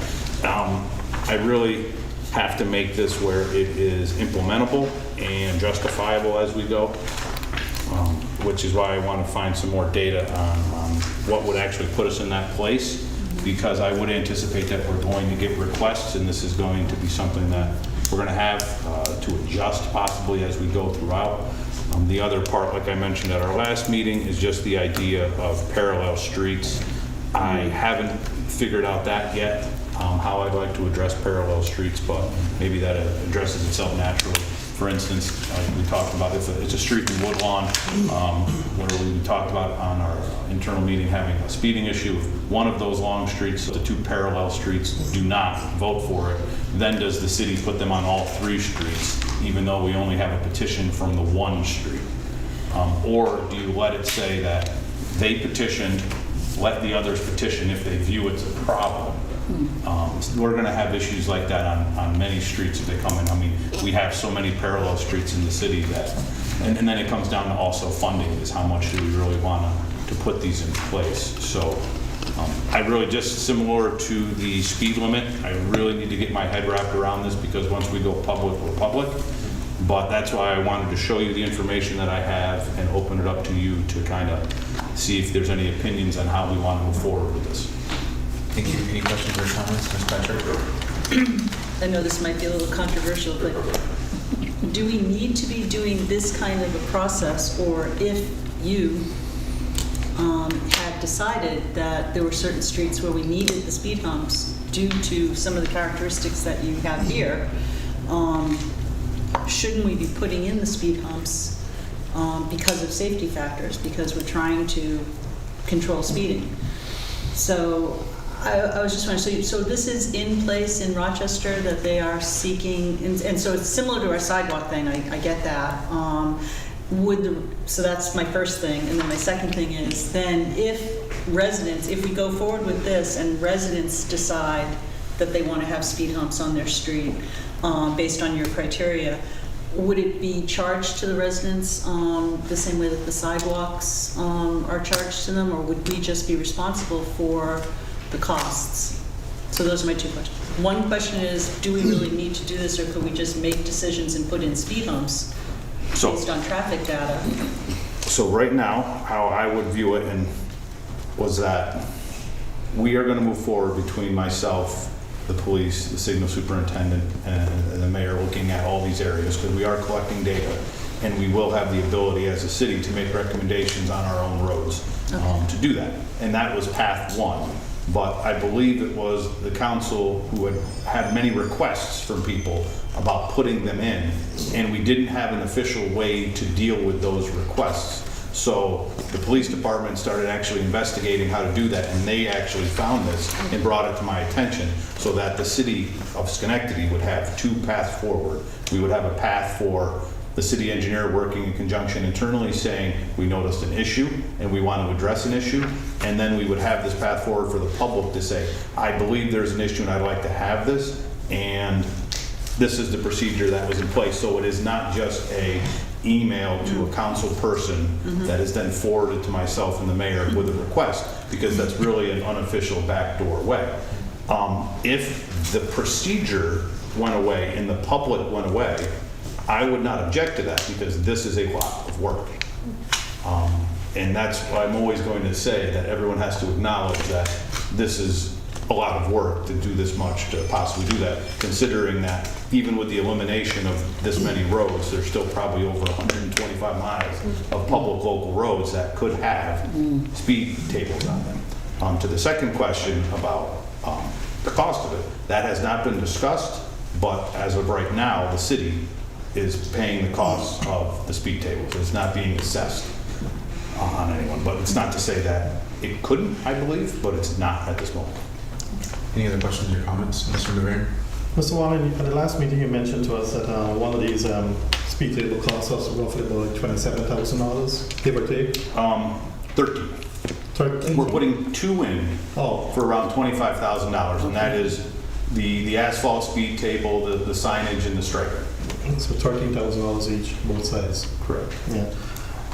With regards to the 75% petition, I know the city charter still asks for 25% for any petition.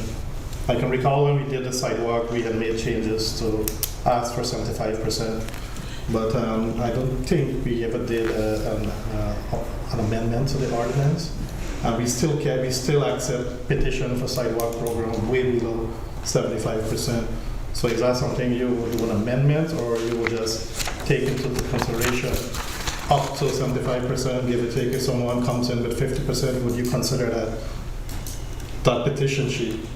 Sure, I would consider, this is a discussion, so if you would like to see that lowered, I lower it, and then when I bring it back officially, once I have some of those numbers worked out that I said I wanted to do with the police department about the average daily traffic and some of the speeds, that will be reflected in it. I'd like to have this, like I said, I'm showing you this information today. I'd like to get everybody's opinion, and then when it comes back to you, it would be for adoption. And then those numbers would be then final. So you're requesting that number be put at 25%. Bless you.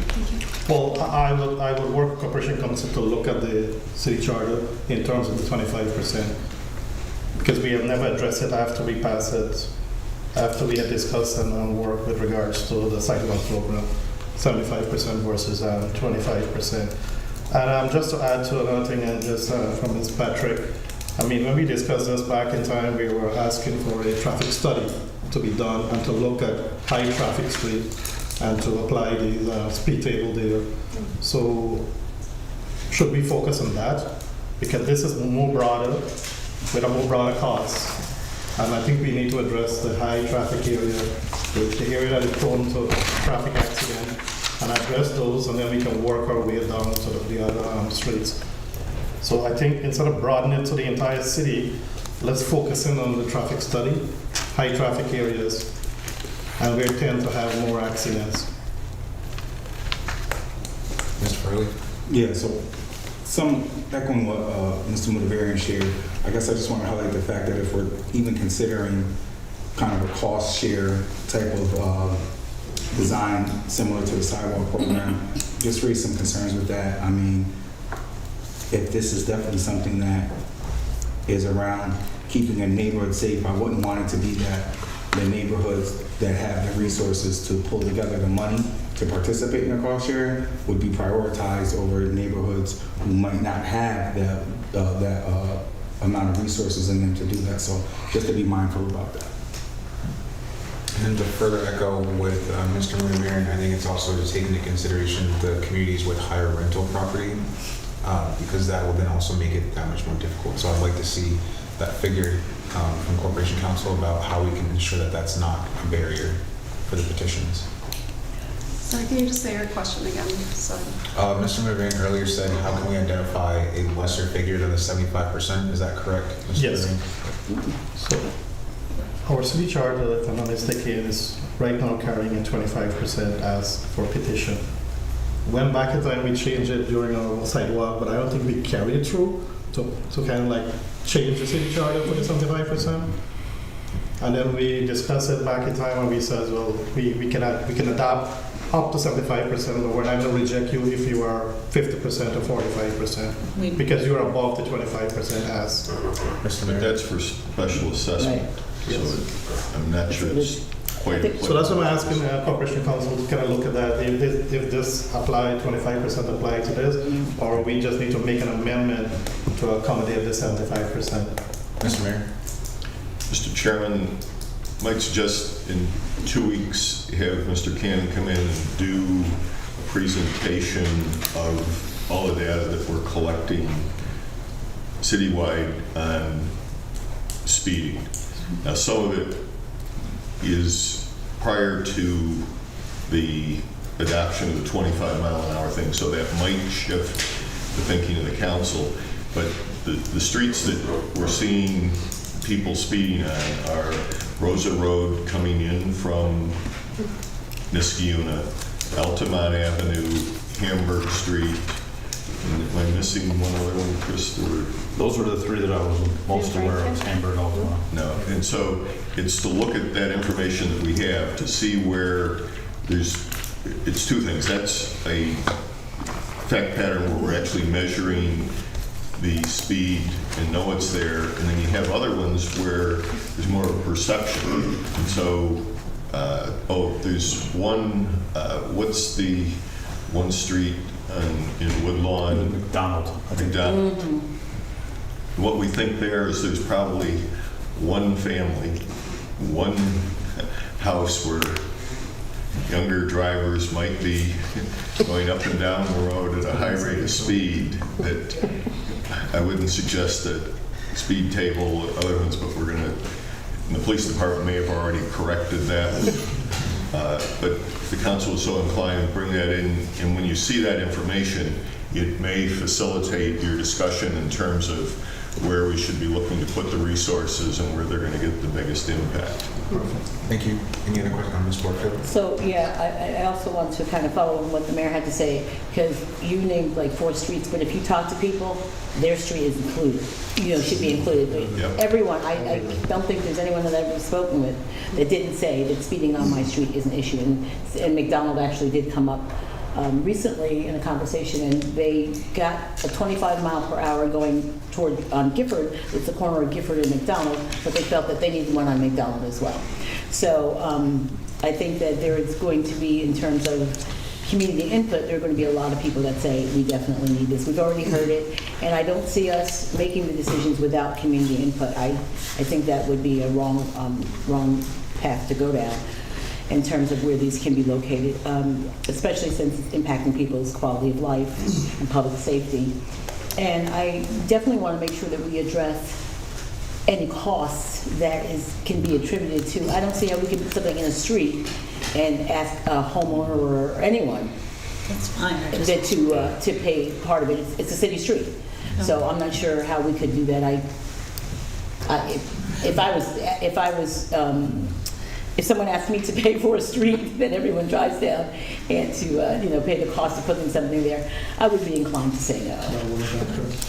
Ms. Patrick? I agree with that. I was just raising the question because I didn't know where we were getting the money. But I do think, in terms of the first part, if we know that there's streets that are unsafe because of speeding, I mean, I just feel like, just saying, hey, do you want a speed hump or a speed table?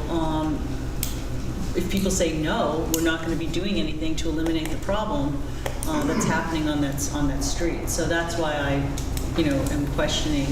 I obviously, think having a forum or having, getting input from residents is important. But I also think that we have a responsibility, if we know that there's, issues happening on certain streets, we kind of need to take care of it. But I'm okay with not charging the residents. But let me just say, as Mr. Farley often says, both things can be true.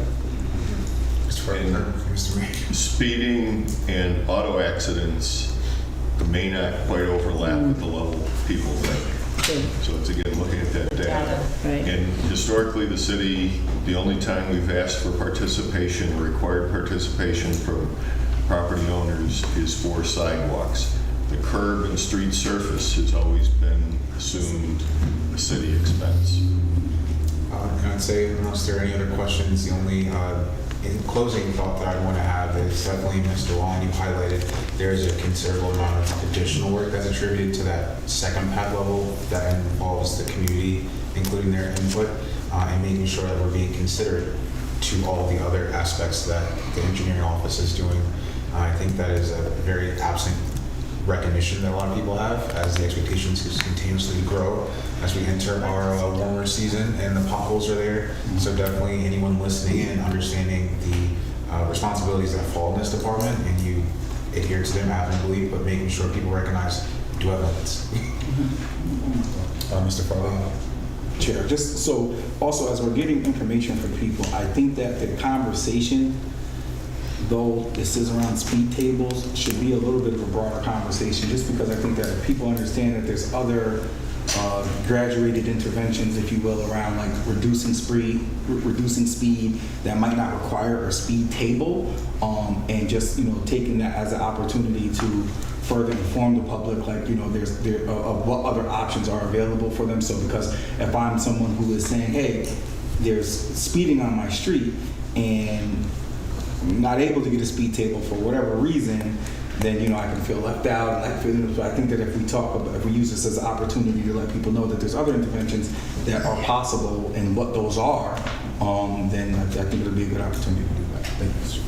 If there are no other questions, I think the ask was for Mr. Cannon to be present in 2 weeks and present the current findings. Thank you, Mr. All Warren. right, thank you. The second item is discussion of Chapter 93 of the City Code regarding representation in the Civilian and Police Review Board. Ms. Porter. Thank you. So at our last meeting, we had a discussion where they were trying to actually, there was an ask to put a representative of Sun on the Civilian Police Review Board, but we were, well, I'd already gotten an email and we're anticipating that we would get something from Sun saying that they were going to go dormant, and in fact, the email did come. I forwarded to all of you that they were going forward. In Chapter 93, it specifically names different organizations that need to be represented on the Civilian Police Review Board, Sun being one of them. So really what we have to start, I feel we should start taking consideration if we're going to continue naming agency organizations, because as I understand it, they're not the only ones who have, the board is having difficulty getting people to be a representative. So without having to, fully hash this out tonight, I want us to start thinking about how we can still have this organization, let it be representative of various entities within the city, various neighborhoods, various organizations, so that it becomes an unbiased kind of group, but without putting ourselves in the position which we're currently in, like an organization goes dormant or stops meeting for a while. How do we then, how does it, we didn't address that within the city code. So we really need to start having that discussion around that. And what do we do? Again, I don't necessarily want to write out having organizations represented at all. I think it definitely makes sure that there's a level of representation from groups that may not have been represented otherwise, and also groups who are very well connected to the community, and therefore their membership that they bring the information back to is a larger group and encompasses a larger group.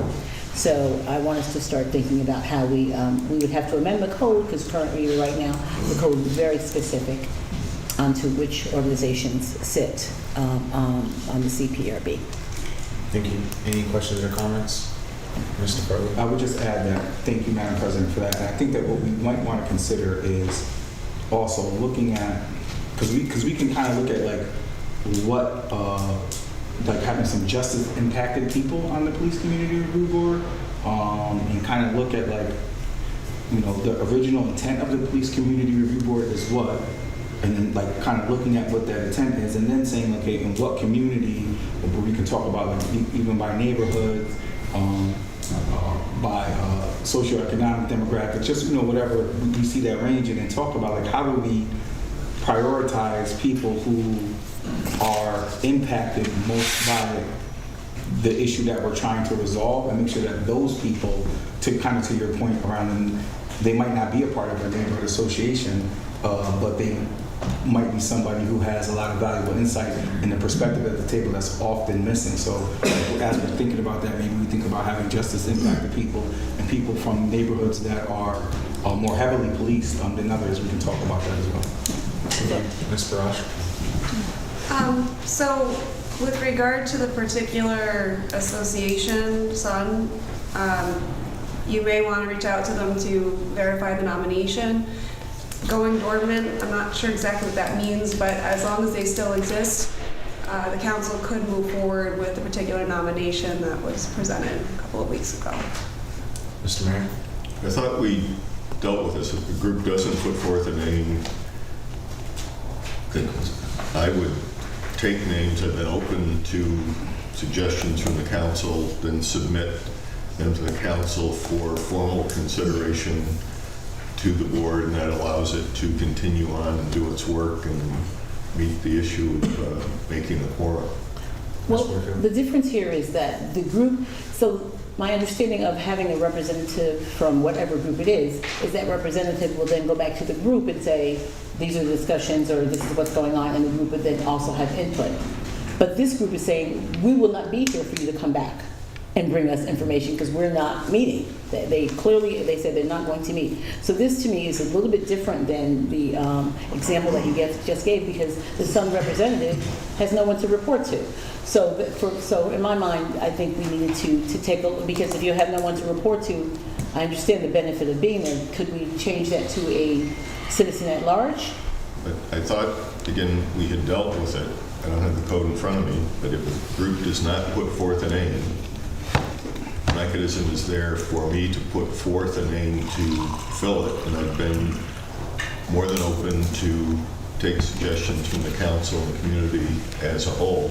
And the group has waived its opportunity to put forth a name. But it allows the Police Community Review Board to move forward and deal with matters that may properly come before it.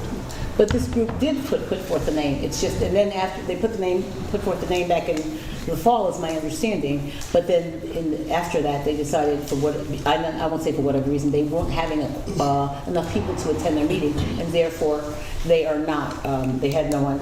They won't have anyone to report back to. So they did put forth a name, but then they decided we're not going to meet anymore as a group. So do we keep them? Then the group that's not meeting and has a seat at the table, do we keep that group in there, or do we change it, the code in such a way that someone else can be in that seat, a member at large? There's also a couple of they pointed out the CPRB, Mr. Williams can speak to that, also pointed out there's other seats that are already there that people are not reporting for, and also I think the council has another opportunity to, but they're non-voting members. So I think that we definitely need to look at that. It's not a matter of them not appointing someone, they did, but now they're saying I won't say disbanding, they're becoming dormant. So they're not meeting, so who does that person go back to after the meeting? What do they do with the information? So if I can interject, I think both of you have very valid points. And it's the mayor's point, I think, yes, the issue of quorum has already been addressed in past council conversations, which is good because it ensures us, the still action, us as a city government, to respond to making sure an appropriate person is there doing the duties of this board. However, I also think that there's an important consideration to evaluate whether organizations are the appropriate way to vet individuals coming to the board moving forward. And I think that is a challenge that Sun unfortunately highlighted in their suspension. I think as we are looking at how volunteerism is looking, not in the past, but moving forward for the next 5, 10, 15 years, I think it's important for us to evaluate, are there other more appropriate pathways, especially to Mr. Farley's point, to attract people willing and able to do the work? Because quite frankly, it's not easy finding people willing to come and join these boards, let alone be active. So I do think both points are important to recognize, but I think this is absolutely the right conversation to have. And as we evaluate this one area, I did have a chance to attend the CPRB's last meeting this month, and they had some other areas that they wanted to address. I don't know if now is the appropriate time, for sure. But they had areas with respect to the ex officio members, mediation, the powers and duties of education and outreach, and how the advisory committee is highlighted in the city code. So definitely, whenever we open the code, it's definitely a grueling process because it takes a lengthy time, as it should. So I think in looking at the organizations and what they represent, and do we allow other organizations not represented to join, I think it's a valid point to look at. Any other questions or comments? Could they maybe forward us some information as to like what their, what the considerations they would like us to make moving forward? Because I think that kind of highlighting their experience being on the board would be something that would be really, really valuable to say, okay, this is the things that they would like us to consider as a city council. I think that would be good.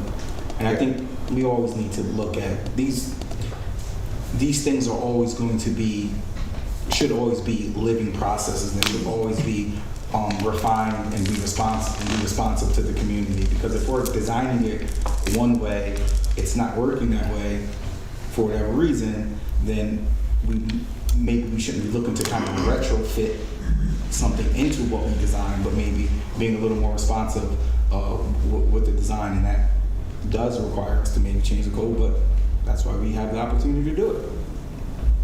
Thank you for that comment. To your point, Mr. Farley, they were not able to meet quorum for this March meeting. So the understanding is this upcoming meeting, which will be in April, it's the second Wednesday. They meet here in City Hall for anyone willing and able to attend.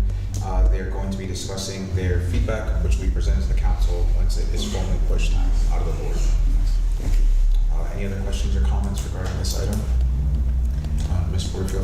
Yeah. So going forward, I'd just like us to take I've heard all the comments tonight to, give some written feedback into what you feel, how we should move forward, and also give considerations to other organizations, because I do think there's value to having organizations represented. And this code was written quite some time ago. I don't know that organizations have been added.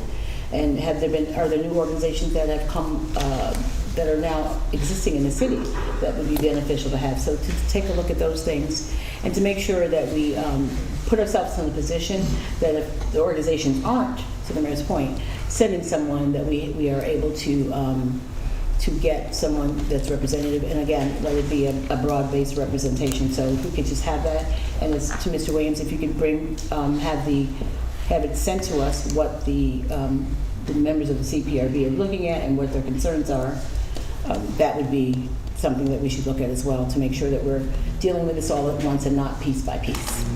Understood. Thank you. Any other questions or comments? Hearing none. This item will be brought back in 2 weeks. Thank you. The last item on the agenda is a reminder. It's a public hearing to add section 182-8 to chapter 182 of the Schenectady City Code to create a sound permit application. The public hearing will be held on March 24th. Mr. Blueberry, anything to add? No, not much. In the package, you should have the backup document with the draft amendments to add section 182-8 to chapter 182. And this public hearing is scheduled for next Monday, 7 p.m. Thank you. If there are no other items to follow public safety, we have a motion to adjourn. So, Second. All those in favor? Aye. We are adjourned. yep. Sorry, just writing a note here. I'd like to call Health and Recreation Committee to order. We have 2 items on the agenda, starting with Mr. Wallen talking about the MOU with Capital District Transportation Authority for the bike sharing program. Oh, we have Nope. It's just a stack of papers. Okay. So every 3 years for the past, I believe, 6 years, the city has entered into an MOU with the CDTA for their cycle program. The cycle program is the program which allows bike share around the city of Schenectady. The bike share program is a successful program in all 3 cities, or Troy, Saratoga, Schenectady, Albany, all 4 cities. We've been operating it. I added some new information into the background regarding it, about the average rides per season. I also added in here the fact that the city would be allowed to use this. Anyone with a city email would sign up through the program, would be allowed then to have complimentary membership for the cycle that's good at any of the locations. So I did want to make sure that was shared, as it might not have been known previously. This money is included in a budget line, as it was anticipated that we would renew.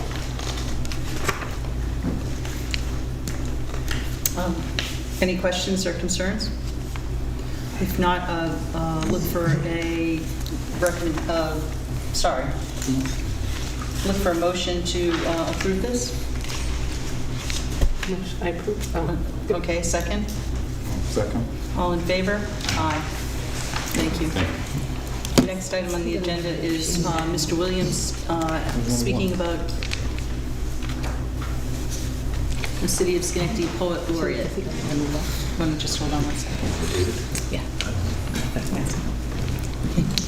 Mr. Williams talking about the creation of a city, or of a poet laureate for the city or the county.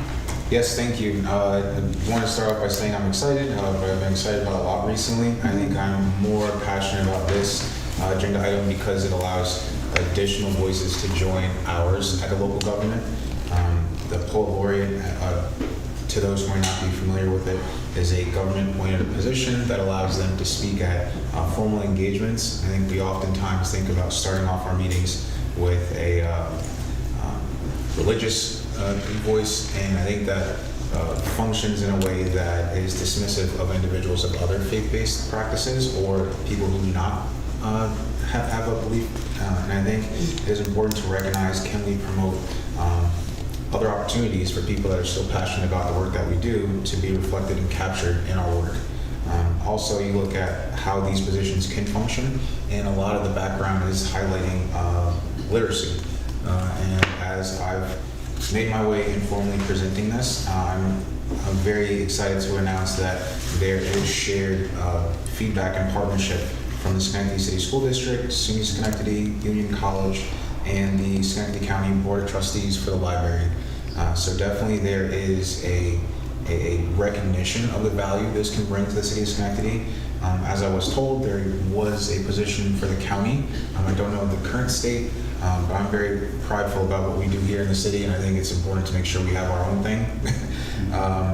But very much I wanted to formally present to the council at this stage, wanting to have your understanding of expectations for this type of position, and also on the back end, wanting to remove any biases that we might bring to the table.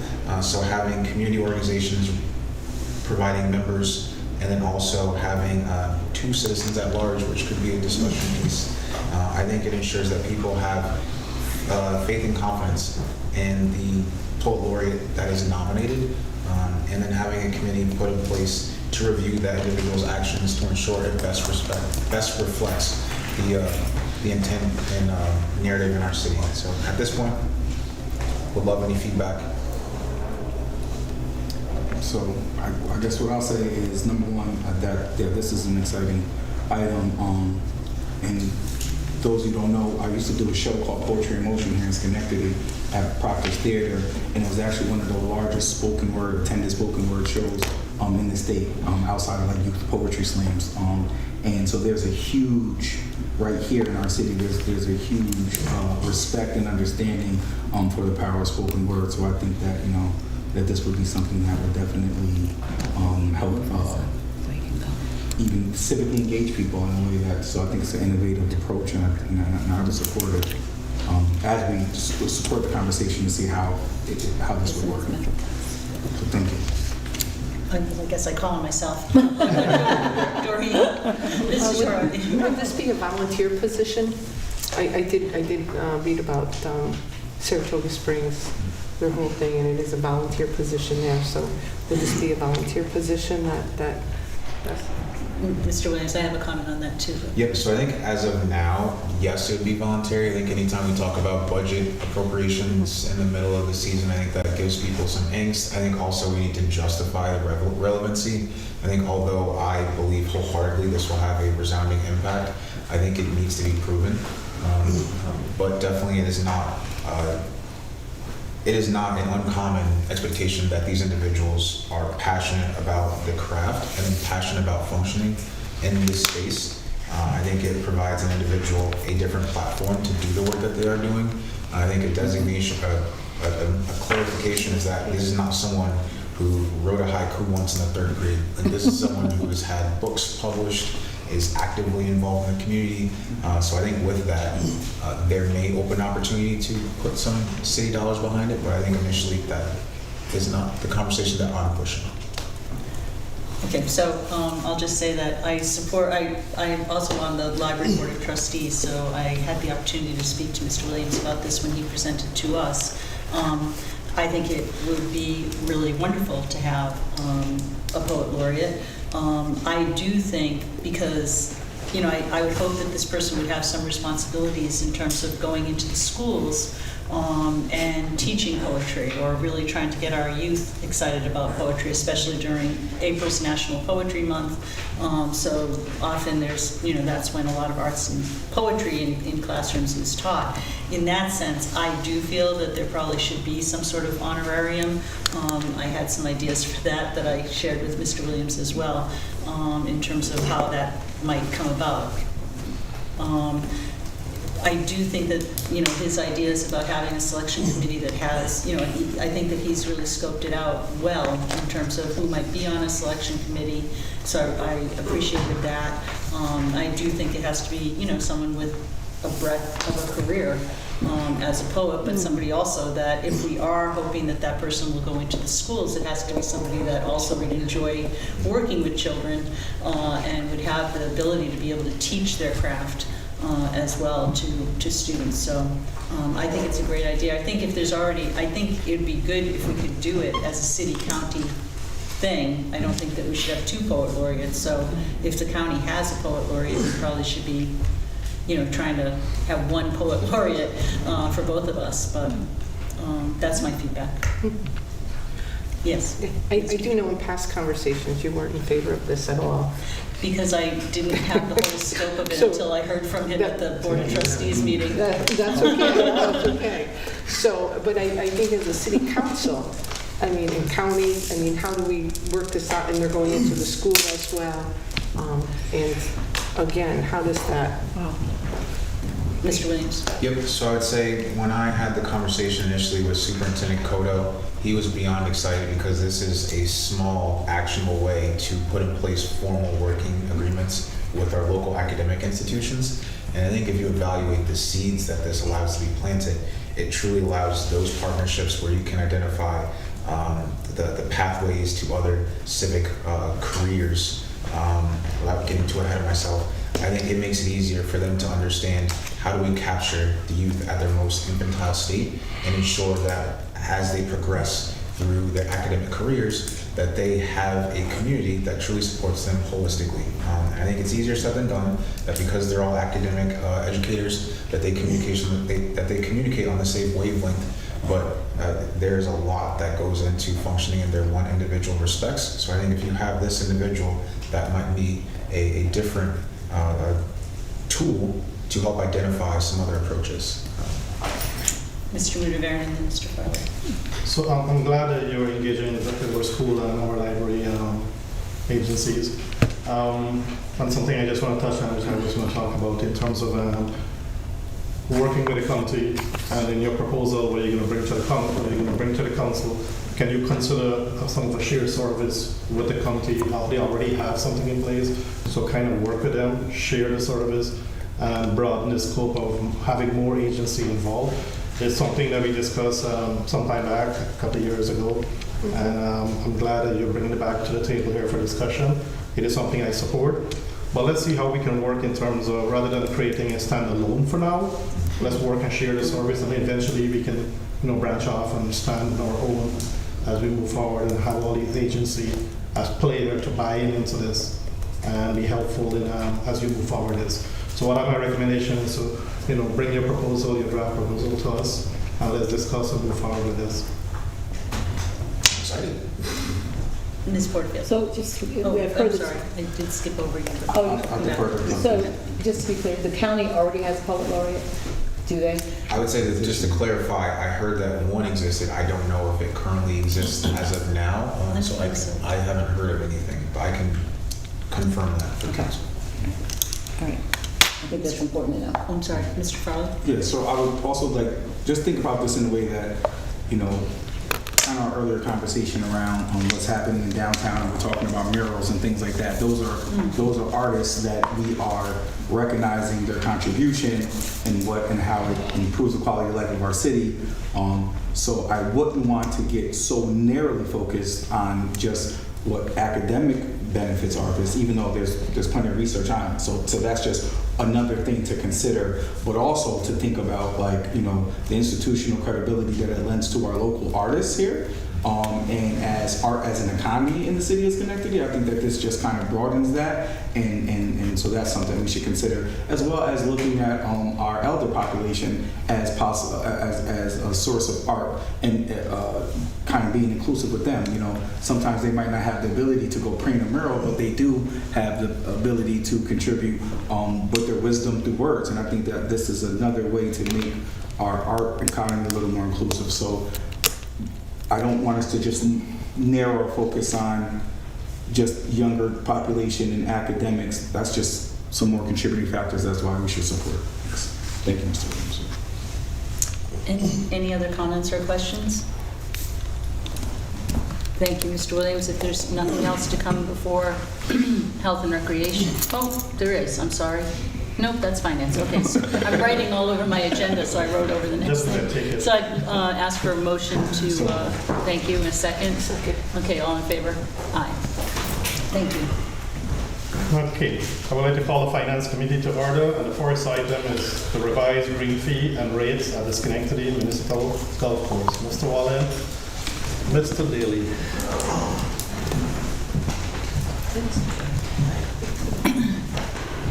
I have a funny story.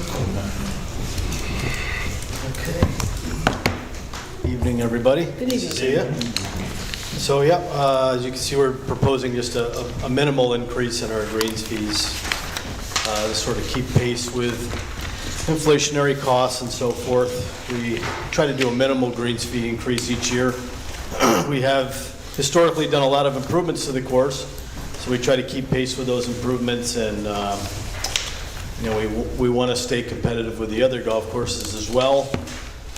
So I don't consider really, I know Stadium Golf Club, I guess, would be our nearest facility that's closest to us in terms of mileage, but I don't consider them our nearest competitor. I would rank like other municipality type golf courses to be our nearest competitor. Town of Colony, Capitol Hills, and Albany.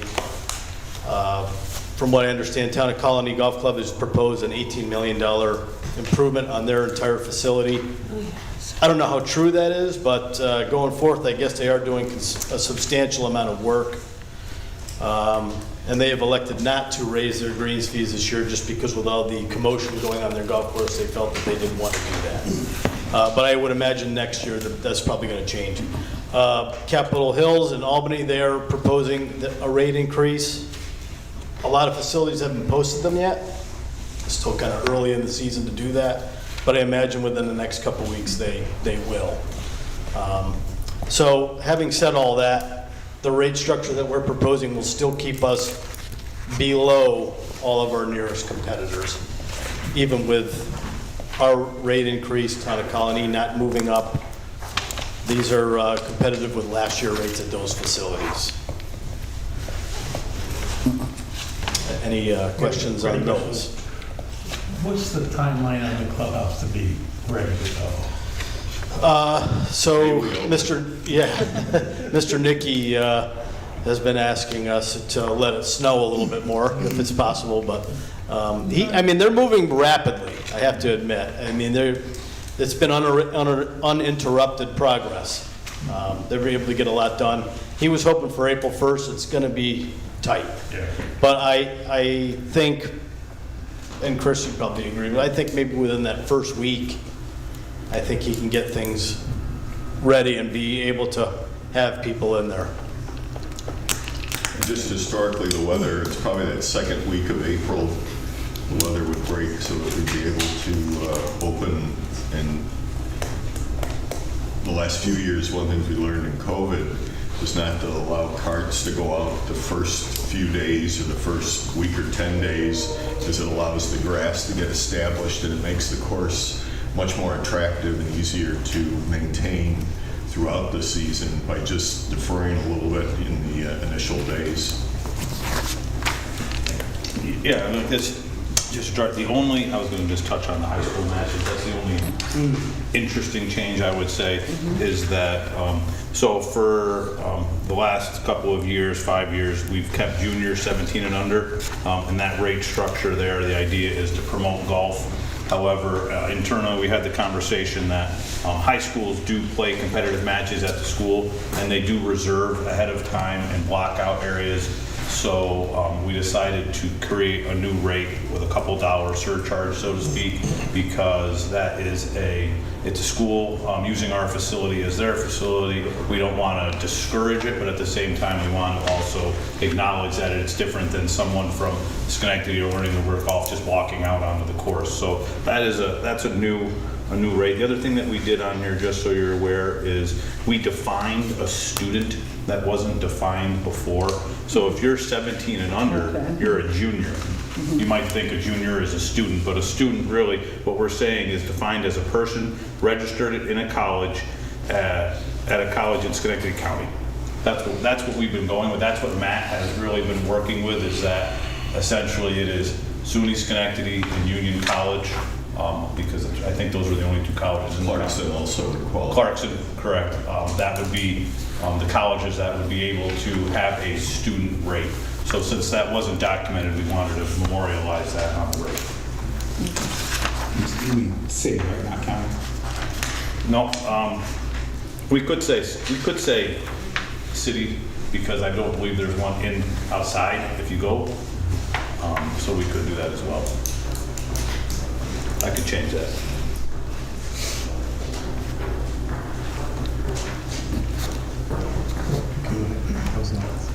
Can you speak to some of the high schools that routinely attend the course that you go to? Yeah, like what schools they are. So Schenectady High, and my assistant and myself, we've actually been running a lot of programs to get those individuals that are on the team better at the game, learn about the game. We did, I think, 3 or 4 clinics last year with Brian Ledbetter, who runs the team. He's a great guy. And a great group of individuals on that team, too. I mean, just so respectful. Then we had Niskuna, the girls team, first time that they ever competed with us. They only did a handful of matches.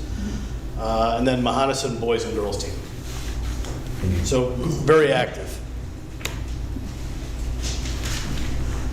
So Matt, most of the increase here is $1, $2, and we know costs that is going up. Are you comfortable with this increase here to recover your costs as minimum? Yes. With the amount of play and the amount of greens fees that the amount of rounds that we take on, yes. Any other question on this item? Seeing none, may I have a motion to move forward with this increase? So moved. Second. All in favor? Aye. Aye, thank you. The next item is the 2025 golf budget amendment. Mr. Wallen, walk us through this. Sure. So as you are aware, the city signed a new restaurant vendor, Mr. Tommy Nietzsche, to a contract. Mr. Nietzsche is doing above and beyond what we anticipated during the budget process for 2025. We anticipated that the new vendor would come in and operate the golf course as is, operate the restaurant as is. His decision was to wholesale renovate the facility. Given the wholesale renovations that are taking place, myself, Commissioner LaFond, our building supervisor, Al, Mayor McCarthy, we all visited the clubhouse. Matt was there as well. And we decided that if we were going to make improvements as the owner of the building, that now would be the time to do that as the entire facility is being disrupted. So we have done that. We have improved several areas of the clubhouse. Essentially, not one piece of the clubhouse has now been untouched. We've renovated the facility as in a way that we would not have done if the area was to be remained. But in doing that, we used up quite a bit of our operating revenue. So the golf course has not opened yet, but we have used our operating. Talking with Derek in the finance department, we have a healthy reserve. However, we are not allowed to access that reserve without permission from the city council. And that was something that I was not 100% aware of. I was hoping to do an internal transfer, but because that is an access to a reserve account and not a standard approved capital account, I needed to bring that forward to you. So what I'm asking for today is to approve up to $75,000 so that I can replenish the codes for the money that we've spent. For example, we have a repairs line, 460. We've been using that if something needed a repair. Fees for service line, we use that to have someone come in and renovate some of our what did we renovate? We renovated our fire detection system and our security system.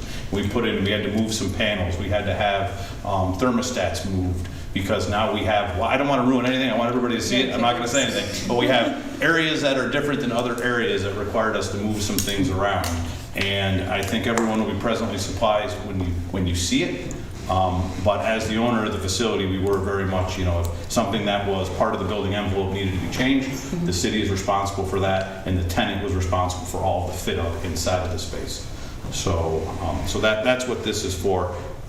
It is to make all those accounts whole, or otherwise we might have a deficit when we actually get into operating the golf course this year. Mr. Chairman, just following Mr.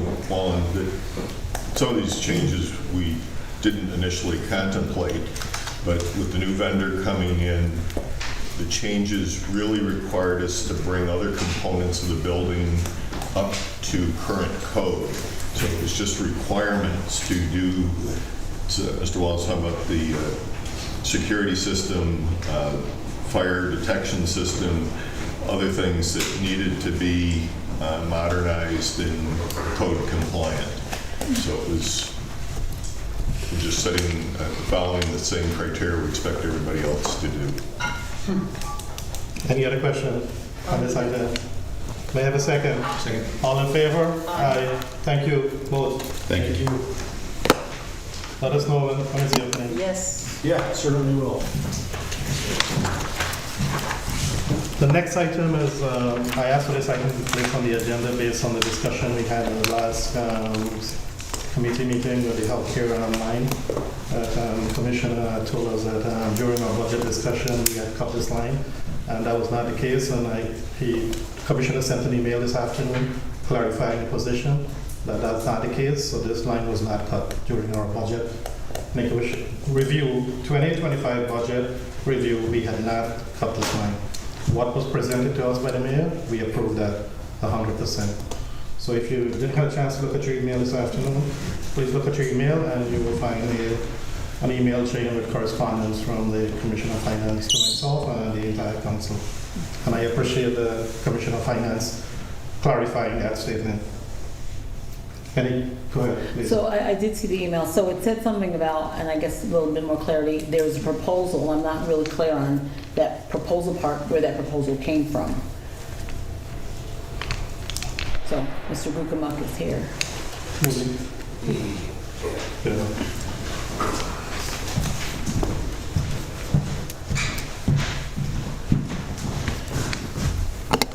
If you could look at your emails I sent this afternoon, you could notice that the proposed budget was not adjusted to the adopted budget for those line items. So that was the clarification sent in the email.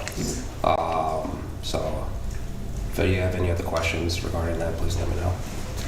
So the proposed budget was not, you said? Correct. Was not changed? Correct. Okay, just, all right. So I thought you were saying there was a proposal prior to the council seeing it? No. Okay.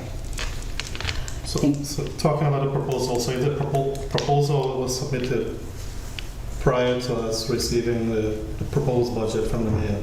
So there was a different number into consideration. And was there something that we should discuss further to kind of fund that, fully fund that, mayor? And not avoid any shortfall? Well, I don't know. Any number in the budget process is a dynamic number until it's actually presented to the council. We review current expenses, review all the assumptions, and healthcare is one of those. And it's one where we're under continuing pressure, where we're self-insured, where our expenses are going up and the cost is going up. And a lot of that discussion went back to the 24 budget process, which was a more interesting narrative where there were suggestions that we had budgeted the financing of the healthcare at a higher number than it should be. The issues at the end of the day, you have high cost claimants, and there's unforeseen circumstances that occur throughout the year. The high prescription, especially drug costs, so they all factor in. And again, the council's given those numbers on a monthly basis. And so some track almost perfect, and there's some that don't quite live up to what the expectations are. I'm talking about monthly basis. Can you please, I know when Mr. Ferrari was here, you know, you will email everyone. Yeah, absolutely. So can you please continue that and Sure. email it to the entire council? Absolutely. The actual budget and actual today. Yeah. Everyone. Some of those, we wait until the first part of April. You know, sometimes the month doesn't really give you a total picture. You get to look at the first full quarter. You have a better grasp of some of the assumptions and where they're going. Was Commissioner Ferrari at the time sending it monthly, or was it quarterly basis? Let me check. I'll check my email and let you know. I'll respond to one of his email and we'll look at the. At the end, we were sending it, I think, to the clerk at least monthly. And then, I don't know, changed it to each council member was getting it, or just to the clerk or the No, chair it of was, the finance committee? Chair of before it Finance. used to be the chair of finance of the finance committee, but then we asked the entire, the same time, send it to the entire council. Okay. But let me look at my email from, Please let me know. and we'll get that. Any other question regarding this line? Are there any other business for finance? We have one item pivoting. I got this item late today. It's for a bond ordinance. The city council approves this every year. So the 2025 capital request, what we're borrowing. So the bond ordinance dated March 24, 2025. The issuance should not exceed $15,700,129. This includes the cost of issuance. So I can send all this data, the bond orders to the council and the legislative requests for council review to hopefully approve on March 24th. Go ahead, please. Thank you. So, Mr. Gugelman did send an email late in the day, so the information that he got from the bonding company Right, correct. was late in the day. It was really late, and there was a lot of information to digest. And so, as opposed to trying to put it on the council agenda tonight, people not having a chance to maybe get to their emails or read their emails, I want to make sure that council members are fully informed about this decision we're making for millions of dollars. So what I asked him to do is to send the information to all the council members, give us a chance to review it. We can then put it on for unanimous consent because there is a time constraint as well in terms of public notice and other things that we have to do. So I want to make sure that we're addressing both things, that the council is fully informed and that we're also making sure we meet our time constraints. Correct, So, yeah. So the sale date is April 17th to keep on track with that, and our closing is May 1st. yeah, so with that, I'm asking all council members to please take a look at this, and we can put it on, we can do one or two things, Mr. Rivera. We could have a special finance meeting, or we can just put it on for unanimous consent for the entire council. I think let's do a unanimous consent rather than calling a special meeting because it's kind of difficult with our time frame and unanimous consent for Monday. Have an opportunity to read it over. The bond ordinance is straightforward. Just look at the numbers. It should be at the back, the breakdown of each category. It's Matches something that we've done everything over the the years. council approved for the 2025 adopted budget. This is consistent with what the recommendations were in the adopted budget. This is just the formal process to actually go to market. It's unfortunate that the paperwork came in late today, or would have been on the legislative caucus meeting. No, we'll have it for unanimous consent and we'll vote it on for next Monday. Okay. So- there's no need for a special city council meeting.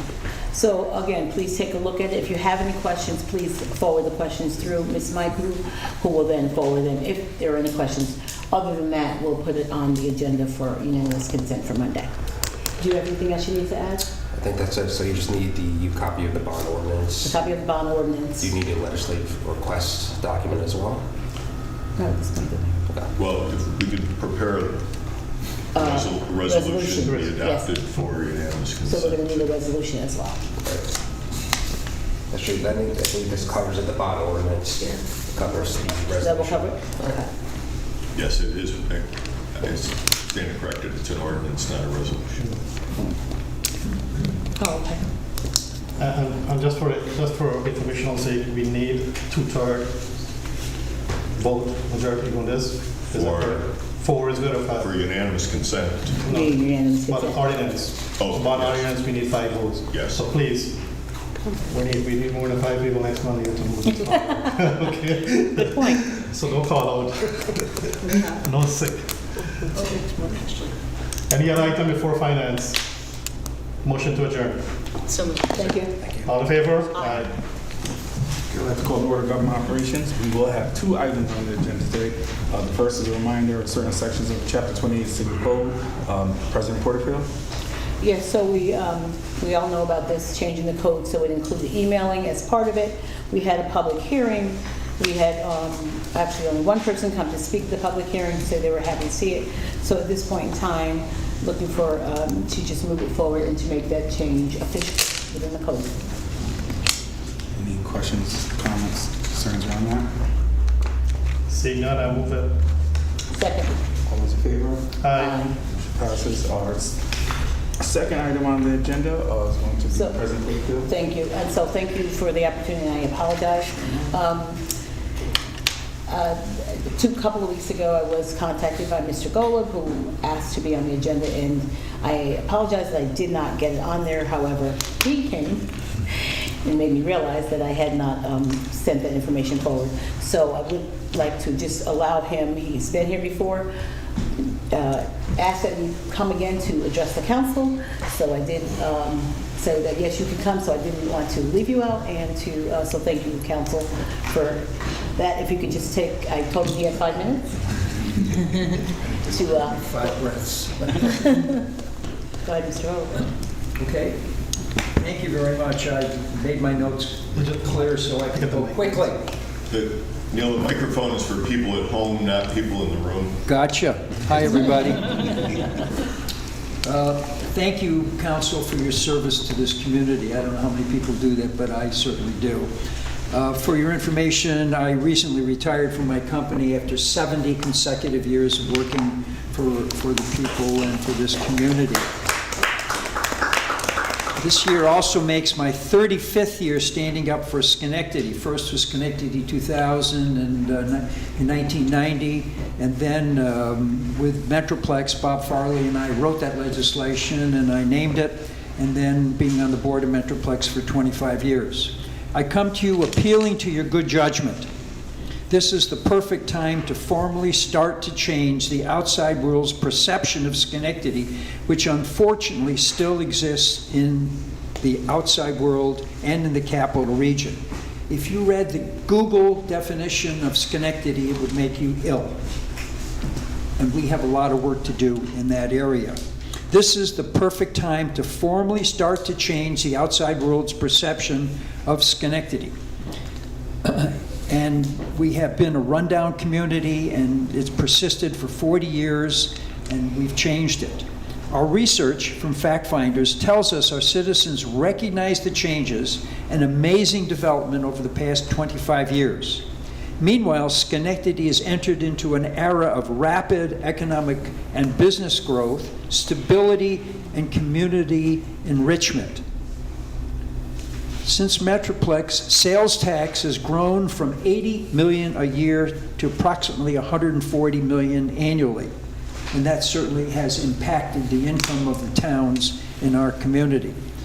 Additionally, the same research tells us that the residents see all of this unfolding, but frankly can't understand why our story is not being told in the community. This community, frankly, has failed to address our reputation image, and it needs to do so, and that's what I am appealing to you tonight. We had a group of about 50 people that came to visit us, and we shared the research. And the group of people was business people and local political leaders. They felt strongly Schenectady needed to upgrade its image and its brand, but not change our name. And so I took the challenge and went to work on it and spent quite a bit of time thinking about it. And the new word, new Schenectady, is what we came up with. New is a leading question that elevates the perception. So the people would ask, what does new mean? New says it all. It causes people to think and question, what are they talking about? And we can use new for as long as we need to, or as long as it makes sense.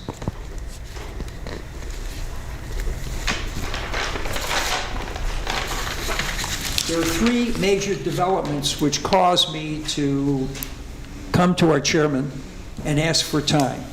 Those developments are the 90,000-foot new arena going up over here at the harbor, which includes hockey for Union College. I was involved in that activity. And also the 80,000-foot aquatic center, which is coming to our community. And that is a takeoff on the Greensboro Aquatic Center. And that will bring, we believe, thousands. It brings somewhere over 150 to 200,000 in Greensboro. It'll bring all kinds of aquatic activities from all over the East. And these changes are going to be dramatic for Schenectady because it's going to bring a lot of new people. We have a new hotel going up there, and it's rising every day as I look at it from my office. These new facilities will draw thousands of visitors to our hotels, our restaurants, our businesses. As our thriving community, we need to put our best foot forward.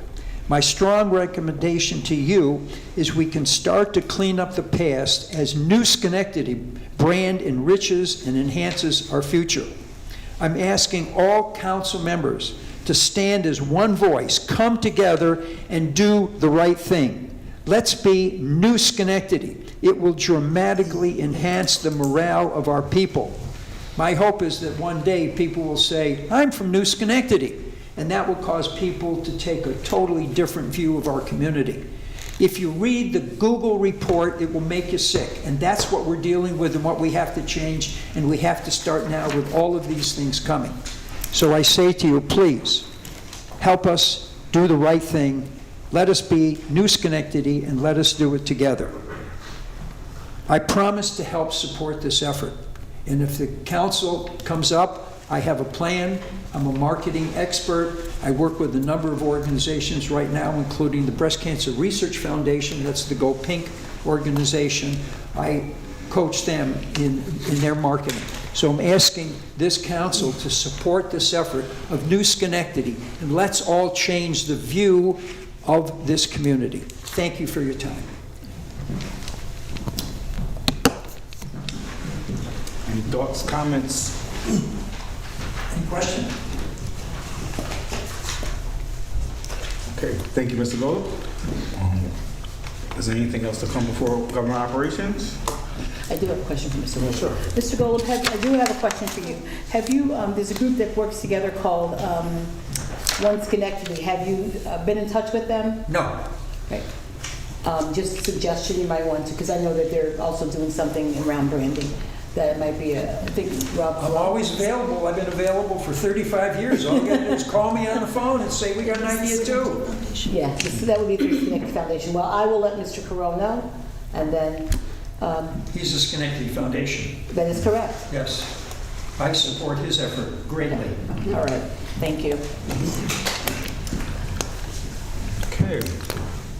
So I'll accept the motion to adjourn. So, second. All's in favor? Aye. We adjourn. I'd like to call to order public service and utilities. We have one item on the agenda tonight, a discussion about trash and the collection sticker program. Ms. Porterfield, please. Yes, thank you. We had this on our last committee meeting agenda, and at that time I asked Mr. LaFond if we could have information to put out there so that people knew how the sticker program was going to work, so I could have it at the Green Market. So the information I received was essentially about the program, but not about the sticker program, and about what the costs were going to be. At this point in time, I'm still, I'm hearing from people who are saying, how do I get my stickers? How are they getting to me? So, and I also have not seen any PSAs, as we heard were going to happen, regarding this. So at this point in time, I would really like to suggest that we just put this off another month in terms of the date for hard enforcement. Because I don't feel like the residents have really gotten all the information or even know how to get the sticker. So I think that's something we need to put out there for consideration, because don't want to implement something and start enforcing something that people aren't fully aware of. And I believe that's where we are at this point in time. When I got the text message to say, how do I get stickers, I had no answer for that. And if minimally, the council and staff should have, if they're calling City Hall for that question.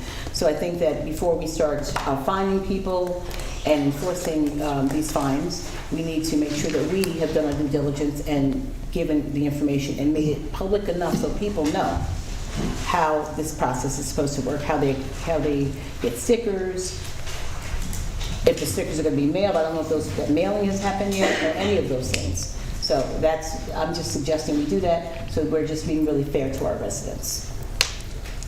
Any questions? Yes, Mr. Moonman. So, Mr. Mayor, where are we in terms of the PR? I mean, that was one of the components that we talked about. The direct mail piece is being prepared. another couple days before the council seen the stickers? Yes, we did. Only when Mr.,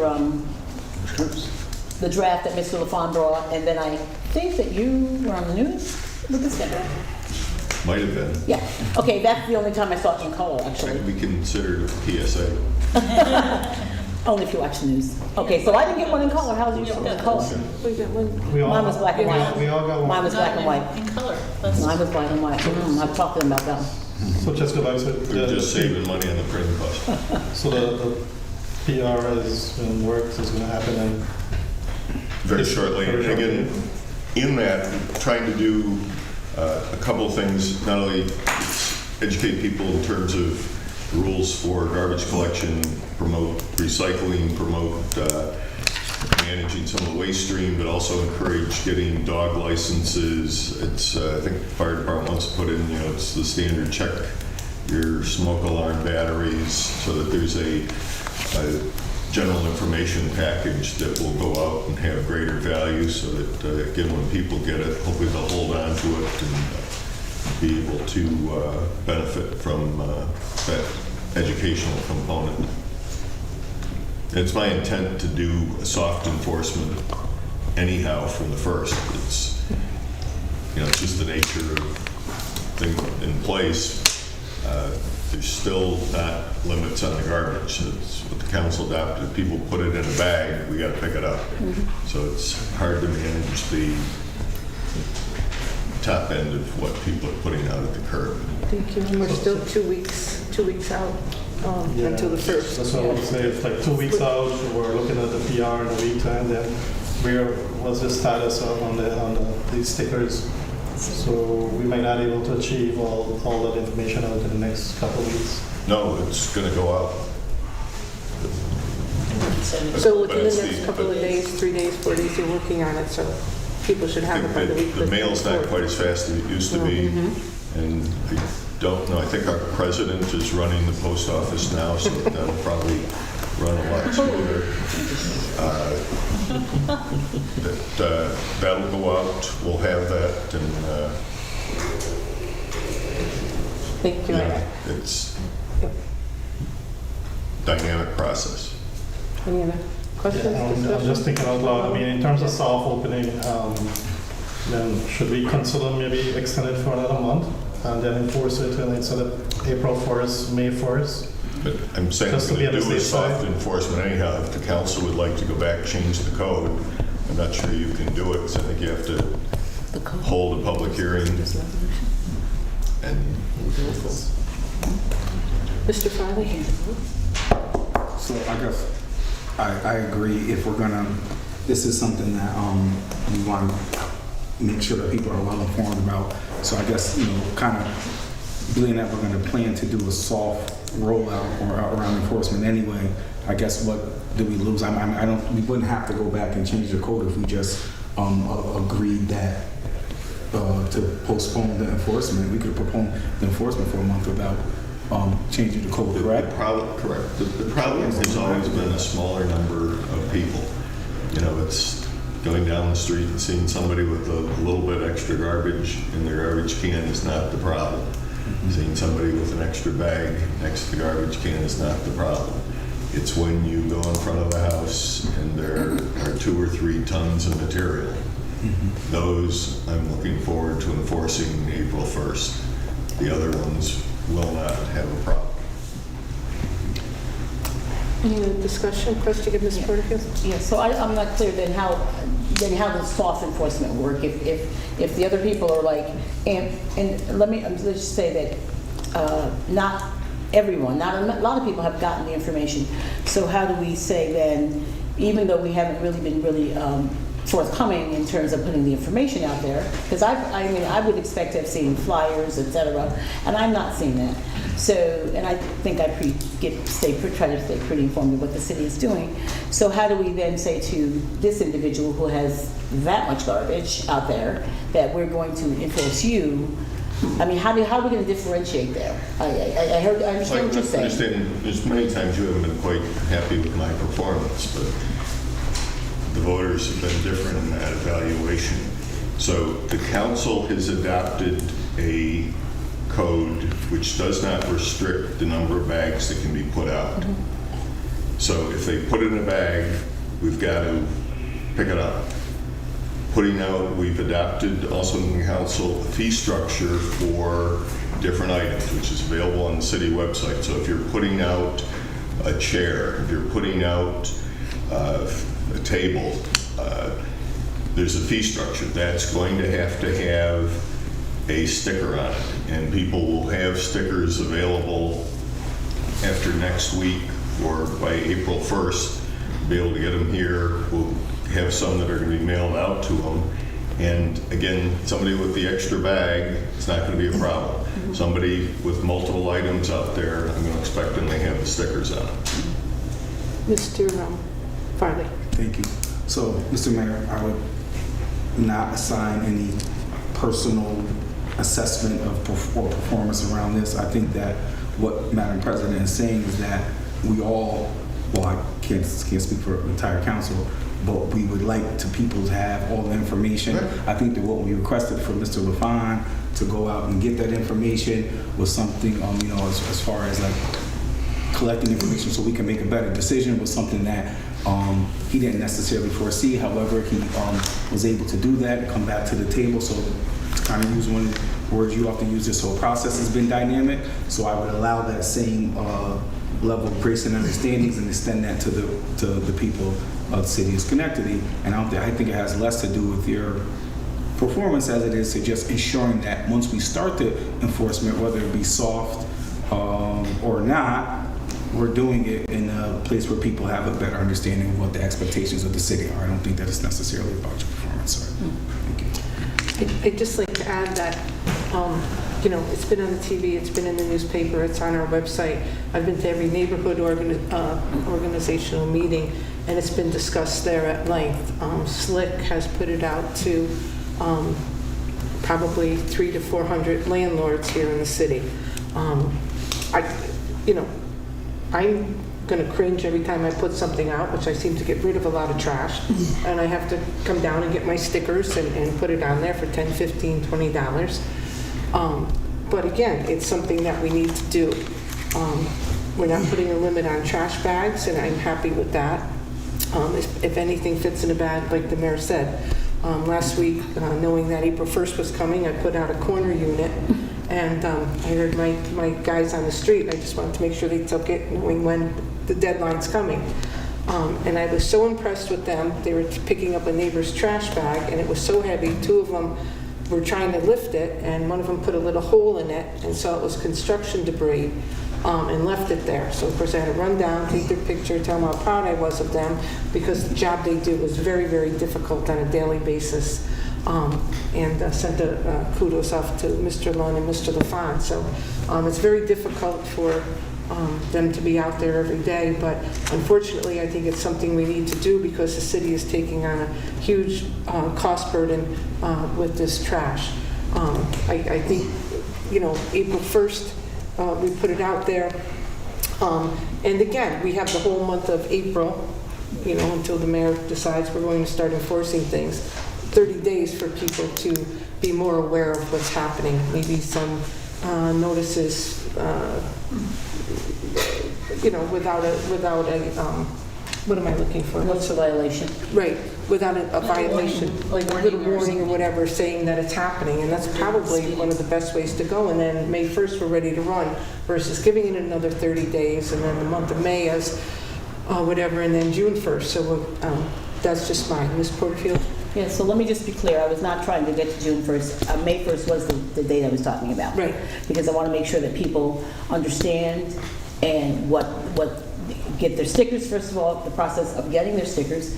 And the last time that Mr. LaFawn was here, what he promised was the information on how you get your stickers. That is not what was, and I said, I will make sure I bring this to the green market and get it out there other ways.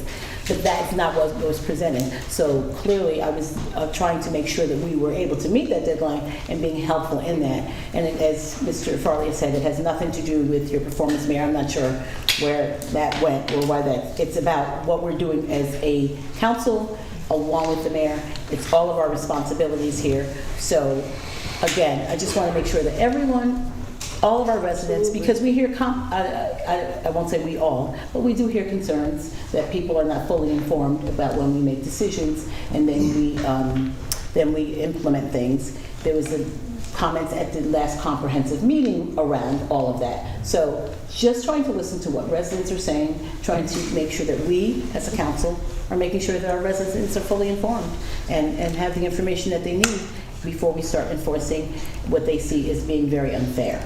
Thank you. Matt? The other thing that is happening, if you look at Schenectady by the numbers, which I think everybody gets every month, that our total tonnage and trash is starting to go down.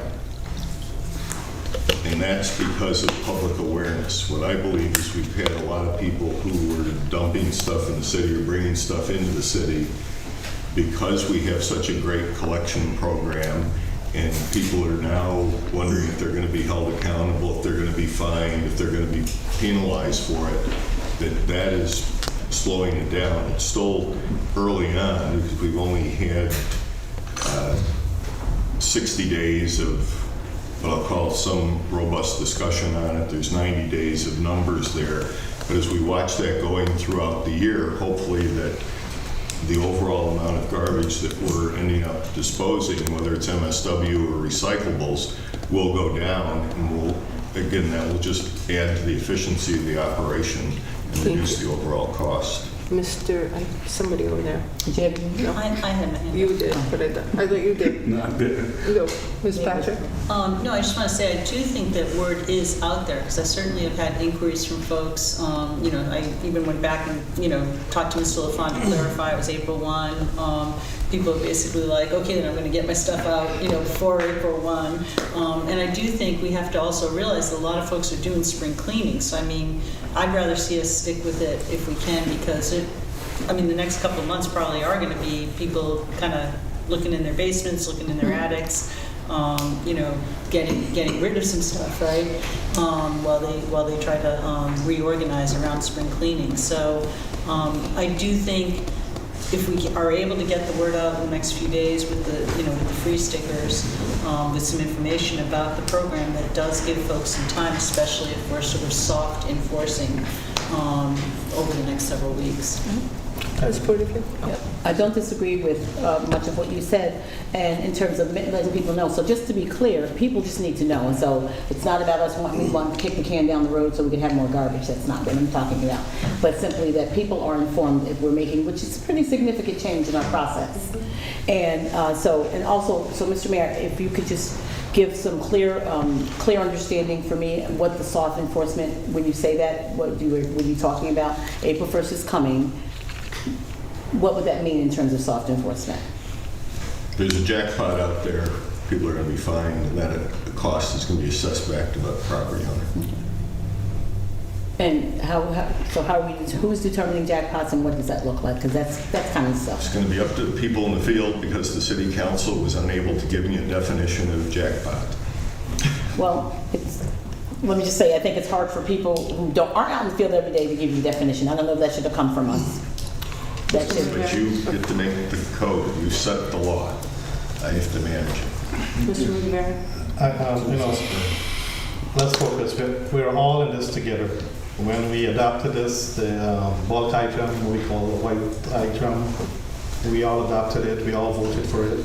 We all said if we agreed to the recommendation from this committee that was established by the mayor with input from some of the council and department head. I don't think there was anything around the bulk item that was a code.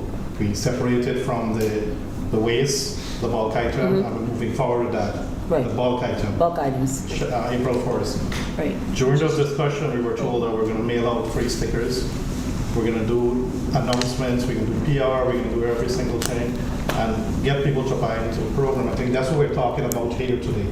We're not talking about anything else. We're talking about how are we going to get this information. A couple weeks ago, we were promised by Mr. LaFont to get back to us in a couple days with the information that we can help to share. I even promised to help get that message out, social media, to our neighborhoods, to the individual who are asking. Up to now, I didn't get that information from Mr. LaFont.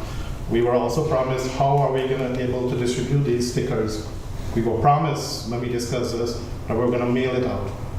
It's not happening, it's not gonna mail out. If it's not gonna mail out, then how do people collect? I'm telling you, we're It's still gonna free. do the mailing. It doesn't have to be out until April 1st. Mail it too far out, people forget about it, don't. No, that's what I'm trying to say, that was a discussion about these things here, I just want to highlight it back. It's not about us, well, we're questioning it. We agreed, we discussed it, we agreed how we move forward. How are we going to implement it? And we're coming to the point where next 2 weeks, 2.5 weeks, we're going to start in force, we're going to start giving people citation, but yet there are some people who knows about it, some people who don't know about it. And we need to level the playing field, that everybody has to have some information out there. So when they're coming back to us and say they're not informed, we can say, we provide information out to the public. Unfortunately, you didn't get it, but we cannot sit back here and not provide the information and then able to blame the people. Not everybody look at those television shows. Not everybody reads the newspaper, not everybody on social media. So we need to get ourselves together as a team. Let's not blame each other, we're all working together with this. To roll this out, and let's do it together.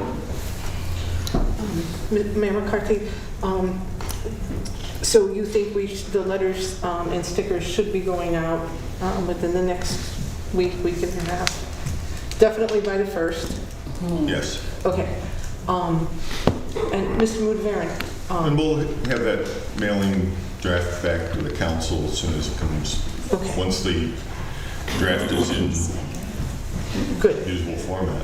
Thank you. Playing around with it, how do you design it to reduce the overall mailing cost? And just put as much information As possible. Thank you. That's what I was trying to get at, is that we're going to help, but we're able to help you with the PR. We don't want you alone to do it. We are buying into this program, so we want to help too.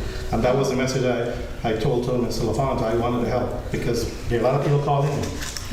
When is this going to happen? How is it going to happen? Here is the information. Make it more friendly to people so that they can have access to this information. And how would you suggest we do that? I know we're all working as a team together, but you just said, they don't read the paper, they don't do social media. Your social media, your neighborhood meetings, you're going to friends and family. Right, absolutely. Your friends and family, you're going to print copies out. Which is what we're doing now. We're going to, What are you doing now? well, social media, Yes. TV, the newspaper. So as a team, yes, we can all reach out to our own social media people, but again, you said we don't have, There are some people who don't have social media. We're going to have hard copies. We're going to hand it out whenever we're going around into neighborhoods and share it out. So people have hard copy, social media, the daily news, Okay. all sorts of things. Should we, seriously, and this is a serious question, should we get together as a council, like we did when we were doing the sidewalks, and start going to neighborhoods and handing them out? I mean, I think it's a good idea. That's a good If idea. people in our neighborhoods aren't hearing this, then let's go out and do it. Let's do it. Let's do it. If we're ready to do it, let's do it. People need to be informed. There you go. Good idea. I think it was Mr. Williams and Mr. Farley. Yeah, so I'd say to the point that I continue to hear, there was a figure that Mr. LaFont gave. He said there's roughly 22,000 households. And hearing from both yourself and Ms. Patrick, it sounds like you both feel confident that the majority of the households in our city are well informed. And I would say I have not met a single person in the city who goes, April 1st, I'm ready to go, Carl. I have not heard that. And that is not a dig or a slight. My understanding of the conversation we had at the closing of the budget was that January 1st would be this soft enforcement of they'll be sending out the warnings. That did not happen. And my expectation was from January to March would be the probationary period to get information back to the council to understand how it has impacted people with their putting out of trash. That did not happen. So as of now, we're at the 11th hour, and again, this is not placing blame. I'm worried, but I think at this time we all recognize the importance of how do we get this right, and I think unfortunately to the point that was made, we have to continue through. But it is going to be rocky, and people just need to be patient and understanding. But I think at a minimum, there needs to be a concerted effort from the city through mailing, because that is the only proven way. Like, I know you all may have time. The time I have is limited, and I'm not saying I'm not willing to contribute to this walkathon, but there are the time that you all may have, you cannot place on every council member. That is a personal consideration you can make. But I truly think mailing is the important way to make sure we can say beyond a shadow of a doubt it was given to every household, making sure in that mailing it's representative of all the information they need to have, whatever the cost. Because at this point, we're trying to recondition the city, and we can't do that in a passive manner. Thank you. And Mr. Farley? Sorry, go ahead. No, I'll defer to you. Hold on. I think I was after Mr. Farley. I do want to say that it has been on social media, just to your point. It has been on social media, it has been in the mayor's newsletter, it has been in the newspaper. So yes, it's hard to reach everybody, but I think you also said... It's on the city website to list the fees. And it's going to go out in a mailing, I think. I think he said that the stickers would be ready in like 2 or 3 days, so I would think that maybe a Stickers are ready, but the mailing. I want to say that I don't feel like city council needs to look at that mailing. I mean, there's many things that happen in the city that we don't see before they happen. I'd be totally confident. I'm not going to go to the city council for editing, but we will make, as soon as I have it, we'll make it available to So we can council, inform. so that you'll. Oh, yeah, okay. I thought you were going to run the mailing by us, Goodness, but no, I come let's to these just... meetings every week. I've been Okay. trying to get it done in 2 weeks, not 2 years. Okay, thank you. We're not giving you additional work, okay? No, No, I was just that asking, we wasn't want to even- be part and parcel of it to help. So when the mayor rolls out the PR, we just want to get some copies, and we just want to do a walkathon, or whatever not we want to everybody call has it. to be part of the Help to promote this idea. We actually out had there. fun. Several of us did, you know, you can do it or you can't do it. It was good going door to door. So just a follow-up question. Yes. I'm just going to put this out there to Corporation Council. If we were to extend this enforcement, do we need a public hearing to extend this, or the council can act on just extending the deadline? I think if the administration chooses not to enforce for a period of time, that's up to the administration. They can do that without, okay, so we don't need to actually have a resolution to extend it. That can be done in-house. Yes. Thank you. So the point I wanted to make earlier is that we've increased fees this year for people. And we know that inflation is a real thing. So it's not just about what we do, but it is about how we do it. So if giving people more grace period because the entire council doesn't feel confident in the effort that has happened thus far, like, what do we lose? By a couple weeks, letting the information circulate a little more, and then people are in a better position to respond and get their stickers. It's just one of those things where I think that we're talking around and there's other elements at the table that aren't really about what we're talking about. And it's a little ridiculous. People were increasing fees and people are already tightening their belts as it is. Why not give them a couple more weeks? We asked Mr. LaFont to do more. The administration had to do more. We understand that. Grant you the grace and appreciate the work that you did. Let's extend that same grace to the people that live in the city of Schenectady. Why is that an argument? Any other discussion, questions? I'll just, again, I would like to, the mayor says that we're going to have it, to actually have stuff to share with people. That's what I asked for the last meeting, is not what I received. So to share with people how they get their stickers, where they're going to be, I don't know where they're going to be picked up, or the Bureau of Service, or they're going to be picked up in City Hall, but that information, so when people ask, how do I acquire stickers beyond the 3 that I need, or excuse me, the 3 that I'll get every year, how do I acquire stickers? That specific information is what needed. And my understanding, this is about bulk items. Correct. Not about jackpots, but bulk items. Okay. But it's the bulk items create the jackpot. Right. But yes and maybe no, because a bulk item is a couch, a chair, etc., and so on. Sometimes jackpots is just like 20 bags of trash. Right, and the city council chose to let people do that, so there's no control on it.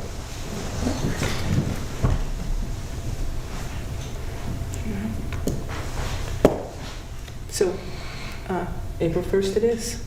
It's April 1st, but the mayor has committed to having soft enforcement, and again, if we just really get the information for the people, that's important. And again, each of us, I feel as though a lot of residents reach out to each of us, so once we have information and they start calling us and emailing us, we'll be able to at least answer their questions. Absolutely. That's necessary. In a manner which we're familiar with, because again, I don't know, it's an internal thing where the stickers are coming from, what department. We've heard of a couple of different things, whether they're going to be in the Bureau of Receipts or in the clerk's office or somewhere else. So again, when we know, we can put that out. Seeing no- So in yes. terms of the free sticker that we promised the resident, we're going to put that information out so they can collect the three stickers. It's going to be mailed. It's going to be mailed. Mail? I thought we're not mailing it because of cost. No, But Paul had that mentioned last time. No, it's in there. They have to get them out, so the only way to do it is by mail. And Okay. yes, and we're designing it so that it's going to be a more cost-effective mailing, and some of the things that were looked at internally by some of the staff, so modified some of it. And Thank you. And Okay, no, that's Corporation it. Thank you for Council brought clarity. to us our attention that it was, we did put in the legislation that we were going to mail it. Thank you for clarifying that, because at the last meeting, we were kind of back and forth as to, do we mail it, do they collect it in-house, do they collect it with the Bureau of Receipts? It's not a perfect system, so they go to somebody who isn't quite who you want it to get, but a very high percentage are going to go to what the legislative intent was and the obligation the city has. Perfect, thank you. Thank you for clarifying that, because, yeah, good, I'm good. Thank you. Any other questions, discussion? Mr. Just a Mancini? quick one.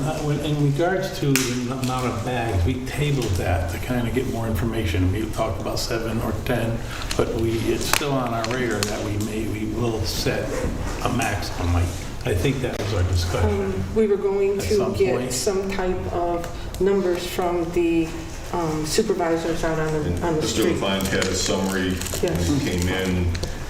Again, there's a seasonal nature to some of those things, so it's, again, you have to take those numbers kind of with a grain of salt, but again, continuing to look at that. Yeah, and just to add to that, during the budget review, we did ask for that, Mr. William did ask for that study, and I think that study should be presented to us. And yes, it was tabled during the budget negotiation, and we will address that back at some point in time once we have those numbers from Mr. LaFont and OGS and the staff. Mr. Williams? No, I was just saying that was something I asked. Yes. Thank you. Seeing no further discussion, I'll make the call for a motion to adjourn. Mr. Mancini, second. Second. All in favor? Aye. I'd like to call to order City Development and Planning. We have 11 items on the agenda.